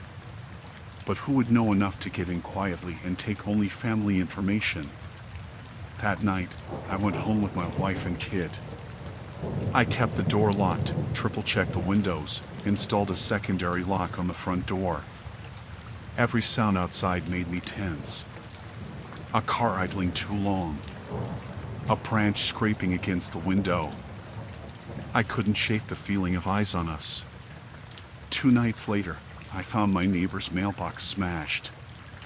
A few streets over, A friend reported a car parked across from their house, engine running, empty, lights off. Just there. Watching. Coincidence? Maybe, but I didn't think so. Over the next week, small things escalated. My wife got a call at work from an unknown number. Silence. Then a low click, nothing else. My kid's backpack zipper was slightly undone when I picked him up from daycare, even though I knew I'd zipped it closed that morning. A neighbor saw a man lingering near our garage late at night, just standing there, not moving, not leaving. By the time they went out, he was gone. At work, everyone was jittery. Officers started keeping tabs on each other's houses after hours. Some people installed cameras, some bought dogs, some started carrying personal firearms at home. But still, nobody knew who had done it or why. One morning, my partner and I were at the station when we found a note slid under the main office door. Just a single sheet of notebook paper, nothing fancy. Written in block letters. We know where you sleep. Nothing else. No signature. No indication of who. Just that message. My stomach sank. My home address wasn't on the note. Somehow, they knew. Somehow, they had surveillance. After that, I changed my routine. Never drove the same route to work. Left at different times. My wife started using a friend's car, different routes to pick up the kid from school. But the more we changed, the more the tension built. Every day, I expected something worse. A week later, my partner called me while I was at home. You need to come in. Now. When I got to the station, the detective was pacing. He said, "Check this out." On my desk, in plain sight, were 2 photographs. My house. My front door. My bedroom window. Not from a distance, they were close enough that someone had to have been on my property. My heart raced. My wife had been inside all evening. The photos weren't threatening words or blood, they were just images. Watching. Evidence that they had been there. That's when I realized this wasn't about money, or petty revenge, or even intimidation of us at work. It was about control. About making us know, every hour of every day, that someone could reach into our lives at any moment. I called an extra patrol for the neighborhood, installed security lights and cameras, made arrangements with other officers to check in on my family at random times. We didn't go anywhere alone. Every grocery run, every doctor appointment, every school drop-off had someone with us. Still, the fear lingered. Small things kept happening. Car doors left unlocked. Windows slightly open. Footsteps on gravel in the yard that stopped when you looked. Every shadow felt like it could be watching. Then, one night, about 3 weeks after the initial break-in, I got a call from dispatch about a disturbance near the edge of town. Nothing serious, just a domestic argument. I responded alone. It was the middle of the night, no other units available. As I pulled in, I noticed a dark sedan parked across the street, headlights off, engine running. I stopped and watched. The car didn't move. No one got out. But I felt it. That same sensation I've been feeling since the break-in. Being observed. Vulnerable. I radioed dispatch, my voice steady but low. Unit 1, I have eyes on a vehicle, unsure of occupants. No movement. By the time backup arrived, the car was gone. No tracks. No one. Just the empty street. But the tension didn't leave. I knew the same people or person were still out there, still watching. The days passed, the intensity of harassment faded. Maybe they were satisfied with fear. Maybe they were planning something else. I never found out who did it, Never saw anyone caught. But we survived. My family stayed safe. My colleagues and I adapted. Cameras, patrols, varying routines. Locked doors. Double-checked every shadow. Even now, years later, I'm still careful. Every time I go to the station, I check doors twice. Every time I leave home, I glance at the driveway, the yard, the shadows. I'm careful who knows my family's routines. I survived.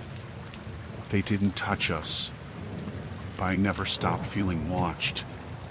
And I never stopped expecting that one day, someone might test the limits again.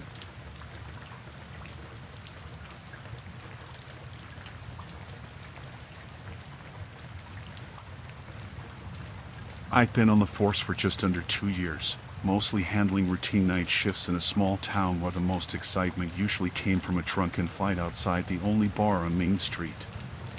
That night, I was partnered with one of the senior officers, Dan Mercer. Dan had been on the force long enough to be intimidating just by reputation. He was sharp, serious, and never missed a detail. I figured it would be a quiet night, maybe a few welfare checks, a traffic stop or two, and then back to the station. We started our patrol around 8 p.m. The streets were empty, snow lightly falling in the soft glow of streetlights.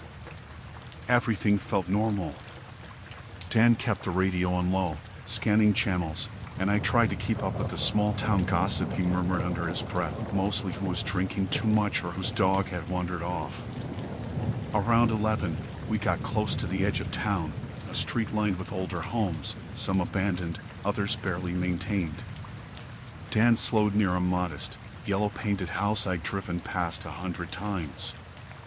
He didn't say anything, just turned into the driveway.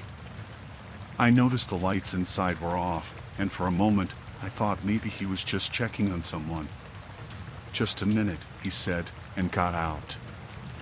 I expected him to go to the front door and knock, but he didn't. He slipped around to the side of the house. I stayed in the car, tapping my fingers on the steering wheel, watching. I thought maybe he knew the resident personally. Minutes passed. 5, 10. I started to get an uneasy feeling. Normally, Dan would give me a nod, a thumbs up, something. But he didn't come back. I got out, walking slowly toward the side of the house, my flashlight cutting through the darkness. "Dan?" I called. My voice sounded too loud in the quiet night. No answer. I circled to the front door. Still nothing. The front window was dark, and all the doors were closed.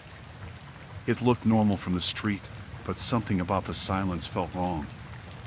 I went around to the side again, my stomach twisting. Dan had been gone at least 15 minutes now. I could feel the sweat on my back despite the cold. The side door was slightly ajar, though I was sure it had been closed. I hesitated, my hand hovering near my radio. "Dan!" I yelled, louder this time. My voice cracked. Still nothing. I nudged the door open with my flashlight, stepping inside. The smell hit me first clean, but faintly antiseptic, like someone had recently cleaned in a hurry. Then I noticed the living room. Everything seemed normal. Couch cushions in place, coffee table tidy, no signs of struggle. But the air felt heavy. Wrong. I called dispatch, trying to keep my voice steady. Unit 1, possible missing officer, request immediate backup. There was static on the line for a second, then a calm voice, Unit 1, copy. Backup en route. I moved through the house slowly, checking each room. Bedrooms, kitchen, bathroom, no sign of Dan. The house had no basement, but there was an attic ladder pulled down in the hallway. My flashlight caught the edge of it, dust motes floating in the beam. I didn't want to go up, but I had no choice. The attic smelled different, stale, almost like mildew mixed with old carpet. I climbed slowly, every creak of the floorboards echoing. Halfway up, I froze. A shadow moved across the far side of the attic. My heart pounded. "Dan?" I whispered. Nothing. I stepped closer, shining my light around. Then I saw him. Sort of. Not him. A figure hunched over something on the floor. I couldn't see the face, but the shape of his jacket looked like Dan's. "Hey!" I shouted, flashlight trembling in my hand. The figure moved quickly, almost too fast, slipping out of the attic hatch and disappearing down the other side of the house. I ran to the hatch, peering down. Empty. Nothing. I ran back outside, radioing dispatch again. "Unit 1, officer down, no, missing. I'm at 214 Willow Street." My voice cracked. I could feel my hands shaking so badly I could barely hold the flashlight. Backup arrived within 10 minutes, flashing lights cutting through the snow. They swept the house, the yard, the nearby woods. Nothing. No signs of anyone inside. No trace of Dan. It was like he had evaporated. I spent hours in the driveway with a deputy, describing Dan, every detail I could remember. They combed the neighborhood, took statements, but there was nothing. No neighbors had seen him, no cars had left the area, no footprints in the snow except mine and Dan's cruiser. The next day, the chief called me in. We found no one. No sign of Dan inside, outside, nowhere. Nothing in any nearby hospital, clinics, or morgues. "We're keeping it quiet for now." He paused. "We'll need you to keep this contained." I went home that morning feeling hollow. My wife tried to make small talk, but I could barely answer. My mind kept replaying the figure in the attic, the way it moved too fast, too deliberately. I couldn't stop thinking about the silence, the way the house seemed normal from the street, but how wrong it felt once I was inside. Over the next week, the department kept the search going, but every lead fizzled. I went out on night patrols again, but I never went near that street alone. Something about it stayed with me, like a weight on my chest.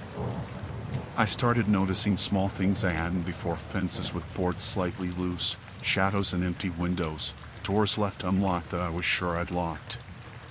Weeks later, Dan's cruiser was found parked behind a strip of trees, engine off, doors locked, snow partially covering the tires. Nothing inside, no signs of struggle. Just a cruiser. Dan never came back. I still patrol at night, still check my partner's location constantly. I learned to trust my instincts more than anything else. The town feels smaller now, darker, even in familiar streets. And I know there's something or someone out there, patient, watching, waiting. But I survived that night. I made it back home. Dan didn't. Every time I passed 214 Willow Street, I slowed down. I checked the yard. I shined my flashlight toward the attic window, and I remember the way the figure moved, silent, fast, deliberate. My stomach tightens, but I keep driving. Because if I stop, I think I might be next.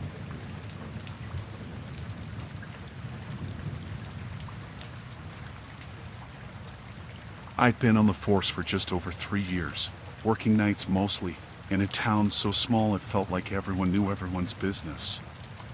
Most nights were boring noise complaints, the occasional fight outside the bar, someone calling because their dog got loose. That night, though, was different. It started when I was doing some paperwork in the back office. I was organizing old case files, trying to clear out the clutter, when I noticed a loose floorboard near the supply closet. It was one of those old stations where the floors creaked like crazy, and usually, I ignored little things like that. But something made me kneel down and pry it up. Underneath, I found a stack of folders. I thought maybe it was leftover files someone had tried to hide during the last chief's reorganization. The first one I opened was a missing person report dated almost 10 years back. Nothing unusual there. But as I flipped through it, the details didn't match anything I remembered from public records or press reports. The person listed had vanished, but there was no follow-up, no news, nothing. Curiosity got the better of me. I pulled out the rest of the folders. Each one was a case that had never made it to the public. Assaults, disappearances, suspicious deaths, all locals. And the more I read, the more I realized that these weren't just overlooked or minor cases. Each one ended with a note typed on the last page, case closed. No action necessary. I tried to shake it off, thinking maybe it was some clerical error, old files forgotten in a remodel. But the pattern was too consistent. The victims were all town residents, people who had families, jobs, lives. Some had been reported missing, some presumed dead, some just disappeared quietly. And all the cases had been closed internally. I decided to check the filing system. Every drawer I opened for those years was empty. Nothing in the official record matched the files I'd found under the floorboards. It was like someone had gone to great lengths to erase them. I brought one folder to the chief the next morning. He looked at it and laughed, nervous, sharp, a little too loud. Those? That's old junk. Doesn't exist. Don't worry about it. Doesn't exist. I have the files right here, I said, holding the folder up. He waved me off. Trust me. Forget you ever saw them. That's my advice. I didn't. I went back to the station that night, alone. Something felt off, like the building itself was watching me. I retraced the steps to the closet, checking the floorboards again. The stack of files was gone. I'd left them there, I was sure of it. Now, nothing. That's when I noticed the surveillance cameras. Not the regular ones, the little black ones hidden in the corners of the office. I never remembered seeing them before. And the feed on the monitor was strange. One camera pointed directly at the floorboard where the files had been. It flickered as I watched, like someone was moving in and out of the frame, but the office was empty. I stepped back, heart pounding. The station felt suddenly too quiet. The hum of the fluorescent lights, the creak of the old floors, everything was sharper somehow. I tried the phone line was dead. I left the station and walked to my car, checking over my shoulder the whole way. On the drive home, I felt it, the sensation of being followed. I checked my rearview mirror constantly, but no one was there. The headlights behind me would flicker, vanish, reappear, like someone was playing with distance. That night I barely slept. The files kept replaying in my mind, the names and faces, the pattern of disappearances. I had a sick feeling in my stomach that someone in town had decided who lived and who didn't. And for some reason, the police department itself had been complicit. Over the next week, small things started happening. My tires were slashed, my house key stopped working one morning, and someone left a note on my porch, "Stop digging." The handwriting wasn't fancy, just block letters, but it made me want to throw up. I went back to the station during daylight, hoping for some rational explanation. The closet was empty. The floorboards were solid, no sign of tampering. The files were gone again. I asked the officers on duty if anyone had moved anything or seen the old files. They all shrugged, looked at me like I was imagining things. I started keeping my own records, writing down what I remembered, making copies of the few things I could remember from memory. Names, addresses, dates. I even took photos of the floorboards and closets. Anything to have proof that what I'd seen was real. Weeks passed, and the feeling of being watched never went away. I noticed people in town acting differently, too curious, too quiet when I passed. The families of the disappeared avoided me. Some of the older officers were polite but distant. I could feel their eyes, always assessing, waiting. Finally, I realized I couldn't trust anyone at the station.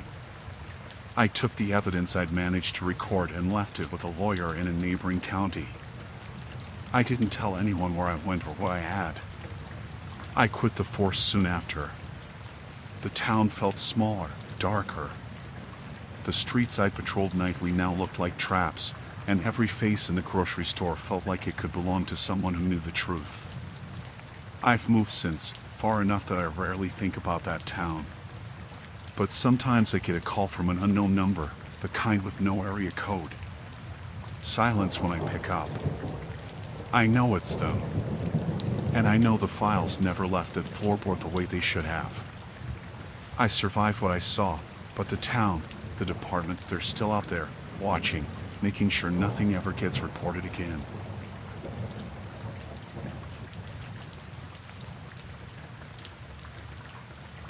I'd been a cop in this small town for about 4 years, mostly night shifts. Most nights were boring, but there were occasional calls that made you wish you'd stayed in bed. One night, I was driving my cruiser out past the edge of town. Radio signals are weak out there, dead zones everywhere once you leave the main roads.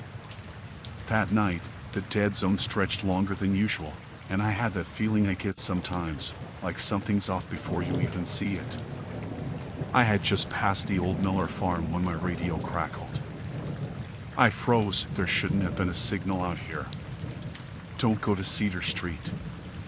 Don't go to 14th Avenue, a man's voice said. Deep, calm, not panicked, but firm. I clicked the mic to respond, tried to ask who was calling, but nothing came through. Just static. At first, I thought I'd imagined it. Sometimes the radio picks up signals from random things miles away. But then, a few minutes later, the voice came back. Number 23, Oak Drive. Don't. Turn around. My stomach tightened. I wasn't sure if I should ignore it. It felt wrong. But I also couldn't just drive past something that might need help. I decided to check Oak Drive. It was an old, rarely used road, the kind that gets overgrown and disappears at the edges. When I pulled up to number 23, I noticed the lights were on inside, but everything was quiet. I knocked on the door. No answer. I radioed the dispatcher to run a check, but, of course, nothing. The place was off the grid. I circled the house, trying to get a view through the windows. That's when I saw him. A man crouched over another man in the living room. He had a hammer, and the other guy was tied up, bloody, barely moving. My first thought was to call for backup, but the radio was dead again. I fumbled with my phone to call 911. No signal. The trees swallowed the reception. I stood there frozen for what felt like forever, watching the scene. The man looked up and caught my eye, then bolted to the back door. I ran after him, but he vanished into the woods behind the house. The tied-up man was groaning, and I tried to help him, but he was barely conscious. I dragged him to the car, managed to get him inside, and drove him toward the first area where I could get a signal. On the way, the radio crackled again, static cutting in and out, and I heard the same voice. 14th Avenue. Don't ignore it. Stop him before it's too late. I had no idea who this guy was, or why I could hear him through a dead zone, but something told me I couldn't just ignore it. I radioed back up as soon as I got a signal and told them what I'd seen at Oak Drive. They confirmed the call and started sending units, but the voice was already in my head, guiding me. I drove to 14th Avenue. The street was empty except for an old warehouse at the end. As I got closer, I noticed movement inside, shadows shifting unnaturally fast. I stepped out, gun drawn, trying to be quiet.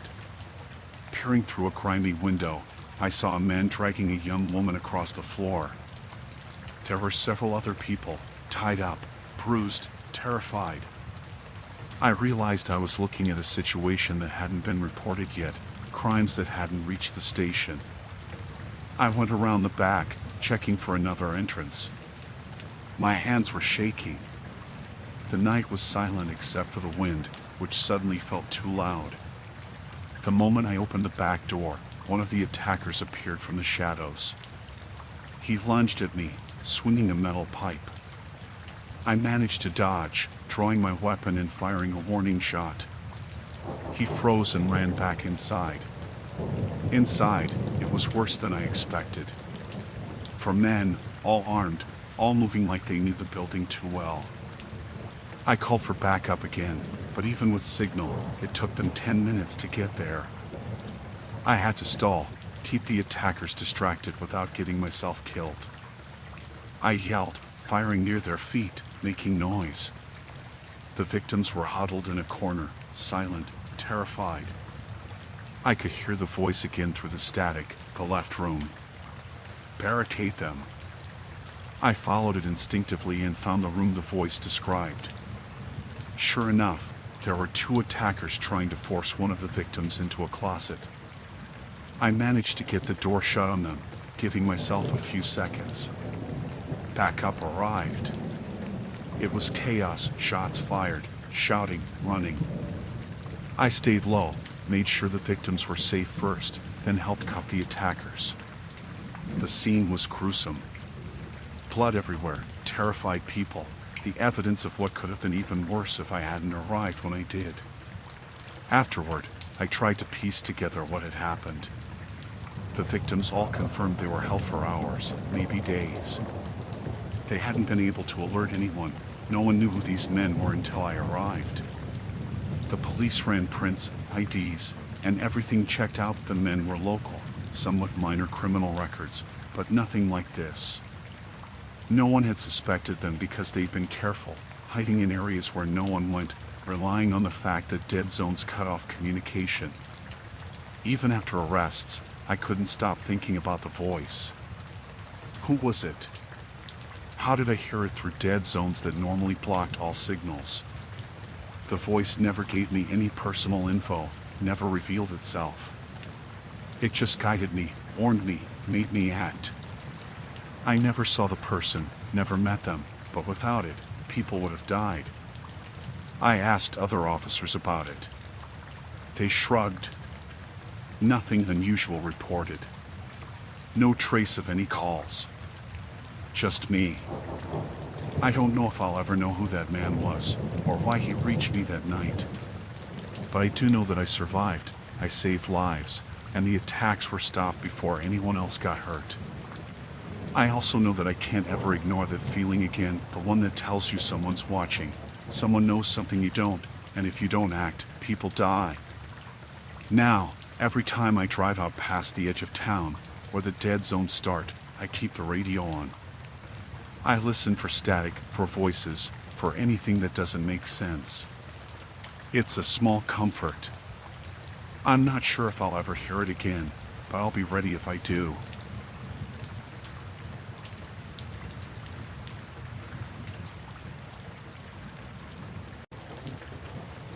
I'd only been a cop for a year, a small town kind of job where most nights were nothing but barking dogs and drunk kids stumbling home. I liked it because it was simple, predictable. That predictability ended one night. I was on a late shift, driving my cruiser through the outskirts where the streetlights petered out and the trees pressed close to the road. It was quiet, too quiet, the kind of quiet that makes your ears itch. I kept checking my mirrors, more out of habit than anything, but I noticed a car behind me.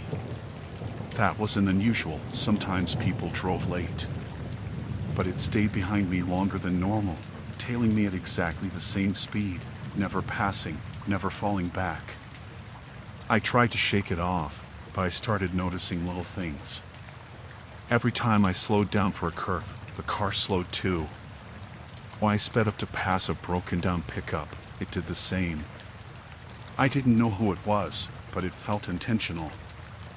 I made a few turns through the empty streets, trying to lose them, but the car was patient, silent, following every move. I called it into dispatch, tried to make it sound casual. Unit 7, possibly a tail. Just a vehicle keeping pace. They asked me to check the registration, but the signal on my cruiser's radio was weak out in the woods, and I kept losing it. Every time I tried to get close enough to read the plate, the car would slip back into the shadows, like it knew I was looking. I started noticing more odd things on the route home. A swing set in the yard was moving, but the houses were empty. A dog barked at nothing, then went silent as I passed. Shadows shifted where they shouldn't have. People I thought I saw at windows, vanishing when I looked directly. I told myself it was my imagination, nerves, anything to rationalize the creeping dread building in my chest.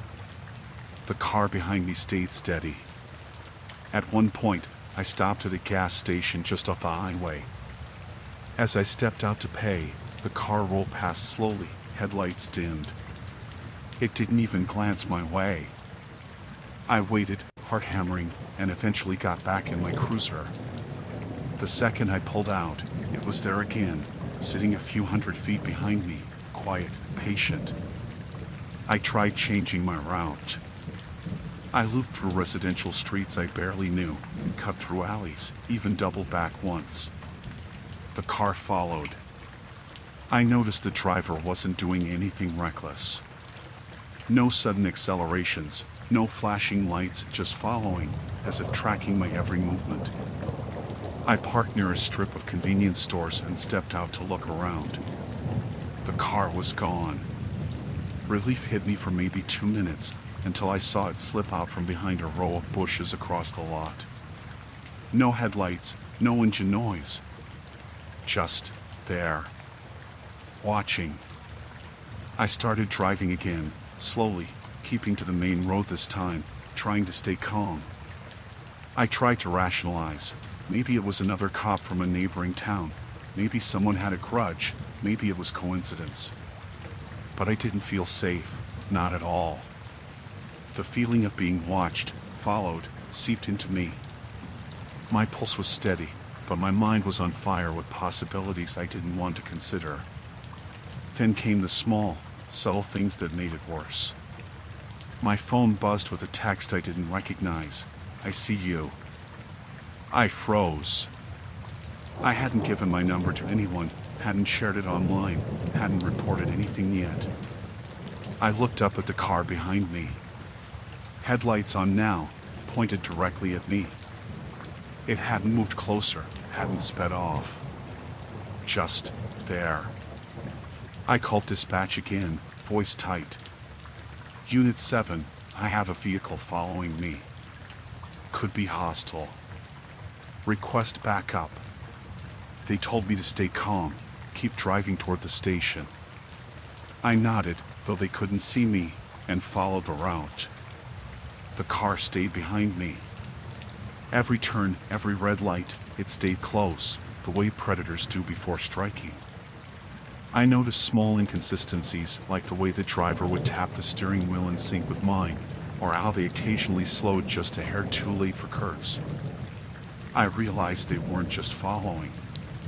They were studying me, learning me, waiting. By the time I reached the edge of town, my options were gone. The streets I knew were empty, the houses dark. I was heading toward the station, but the station is small, only a handful of officers on at night. If they decided to follow me there, I had nowhere to hide. I made a quick choice. I took the cruiser into the station parking lot, engine running, radio keyed open, and left the door unlocked. I ran inside and slammed the door behind me. One of the other officers, patrolling the lobby, looked up at me, startled. I pointed out the windows. The car had stopped a block away, engine off. I called it in. Dispatch sent someone out, and the car was gone by the time the other cruiser arrived. No one was in sight. Nothing else unusual on the street. The sense of being watched didn't leave, though. It lingered, like smoke in my lungs. Over the next few nights, I noticed things.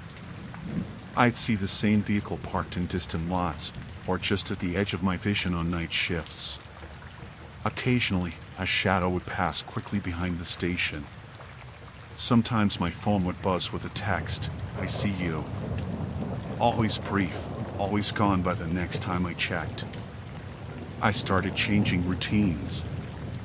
I parked in different areas, varied my routes, checked the back roads I usually ignored. It helped a little, but I knew I wasn't going to find the person tailing me. Whoever it was, they knew the town, they knew the patterns, and they were patient. It ended eventually. I think they got bored, or thought better of pushing. I never saw the car up close again, never got a clear look at the driver, never got a name, never understood why. But the feeling of being followed stayed with me.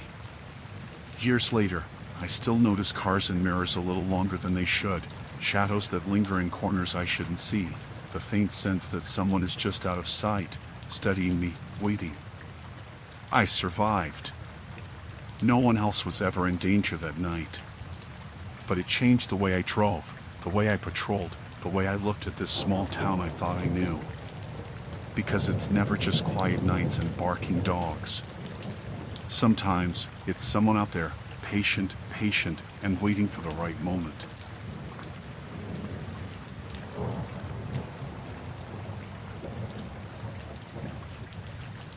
I'd only been on the force for a couple of years, small town kind of job. Mostly calls about barking dogs, kids sneaking into abandoned barns, that sort of thing. The night it happened, I was on the late shift, rolling through my usual patrol area. The roads were quiet, snow melting into slush in the ditches, and the town felt empty, the kind of silence that presses against your ears. Dispatch patched me through to a call around 11. A neighbor had reported a disturbance at the Miller place, off Old Mill Road, one of those houses that had been empty half the year. They'd seen lights flickering inside and heard yelling. No one had called 911, just a neighbor freaking out and finally reaching the station. I took the cruiser slow, trying to look casual. The house sits off the main road, down a gravel driveway, dark except for a single porch light. As I got closer, I noticed movement through the windows, shadows crossing each other in sharp, jerky motions. I thought it might be a fight, or someone breaking in. I parked at the edge of the driveway and called out. "Police. This is the sheriff's office. Anyone inside?" Silence. Then, a door slammed somewhere inside. My pulse sped up. I grabbed my flashlight, my sidearm ready, and walked up to the porch. The smell hit me first, something coppery, metallic. I flicked the light through the windows. It wasn't a fight, not exactly. The living room was a mess. Furniture overturned, blood streaked along the walls and floor. And on the floor, near the fireplace, there was a man slumped in a chair. His face was... I don't even know. He wasn't moving. His hands were tied behind him, and his body looked stiff in a way that made my stomach turn. I radioed dispatch. "Unit 7, I need backup at Miller Residence. Possible multiple injuries." The first thing I did was check for signs of anyone else inside. I cleared the front, called the side rooms. All empty. But there were little details that didn't make sense. A child's shoe under the couch. 2 plates on the counter, both cold. The front door had no signs of forced entry, but the back door was wide open.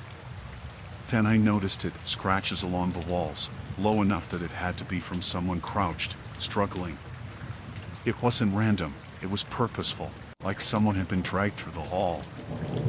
I couldn't tell how long ago. Hours? Minutes?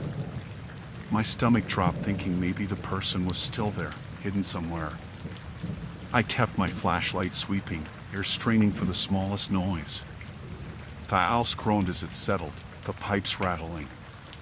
It's weird how quiet things sound in those moments, every tiny noise amplified. And then I heard it, a low moan from upstairs. I froze. Moan again. It wasn't loud, just enough to let me know someone was alive. I called out, voice steady, trying to keep calm. This is the police. If anyone's up there, I need you to come out slowly, hands visible. No answer. I took the stairs slow, one hand on the wall, the other on my weapon. At the top, I found a bedroom door slightly ajar. I could hear movement inside, faint, almost like scratching at the floor. I kicked the door gently. Nothing. I shined my flashlight in. The bed was stripped, mattress pushed against the wall. Behind it, a small figure curled up. A woman, maybe mid-30s. Her hands were tied, bruises forming along her arms, and her clothes torn. Her eyes were wide, panicked, locked on mine. I called out again, softer this time. Ma'am, I'm here to help. You're safe. She didn't respond. Just stared, trembling. I went to untie her, but I kept scanning the room. That's when I noticed the other door, the closet. Slightly open, dark inside. Something about it didn't sit right. I nudged it with my flashlight beam. Inside, stacked against the back wall, were other bindings, ropes, a few belts. And blood smears on the floor leading out. I radioed dispatch again. Unit 7 needs immediate backup, EMS, and detectives. Multiple victims possible. Evidence of assault. It felt like hours, waiting for backup. The woman wouldn't speak, just shook her head, and I didn't push. I kept my eyes on the closet, on every corner, scanning for movement.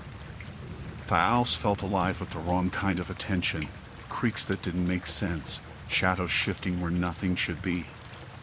When the backup arrived, they secured the scene. Detectives started combing through the house.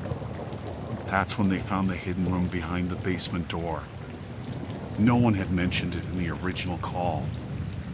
I went down last, flashlight swinging. Inside, more signs of struggle. Old newspapers on the floor, blood trails leading to the far wall. A mattress shoved into the corner, chains on the floor. It made my stomach twist. One of the detectives muttered under his breath. Looks like this has been going on a while. I nodded. I didn't say anything. I couldn't. Later, after we had everyone out, I went back to the living room to double check. That's when I saw it, a single photo, framed on the mantel. A smiling family. Husband, wife, a little girl. The wife's face was scratched out. My hand shook, and I realized I was staring at something that had started small, almost invisible to the neighbors, and escalated into horror that no one in town could have imagined. I drove back to the station after the scene was secured. The roads were empty, but I kept glancing in the rearview mirror. I expected someone or something to be there, watching. But it was just me, the cruiser, the quiet hum of the engine. I didn't sleep much that night. I kept picturing the house, the way the shadows moved, the sound of someone scratching behind walls and under floors. When I finally managed a few hours, I dreamed of the faces of the woman, the hidden victims, the family photo. The next day, the town acted normal. Neighbors asked questions, curious, but no one admitted knowing anything. Detectives handled the rest. They found evidence linking the attacker to other small incidents over the years, things people had ignored. I stayed on patrol, but it changed me. The quiet streets weren't quiet anymore. Every darkened window, every empty porch light, felt like it could hide something awful. Every call I got, I imagined what I might find behind the door. I learned that some horrors don't announce themselves. They grow in plain sight, small at first, unnoticed, until one night you walk into them and can't unsee anything. I'm still here. The victims survived, some of them anyway. The perpetrator was caught, eventually. But the owls, the scratches, the chains, it stays with me. And I still glance at houses in this town differently. Always scanning, always waiting, because I know what hides behind walls when no one is looking.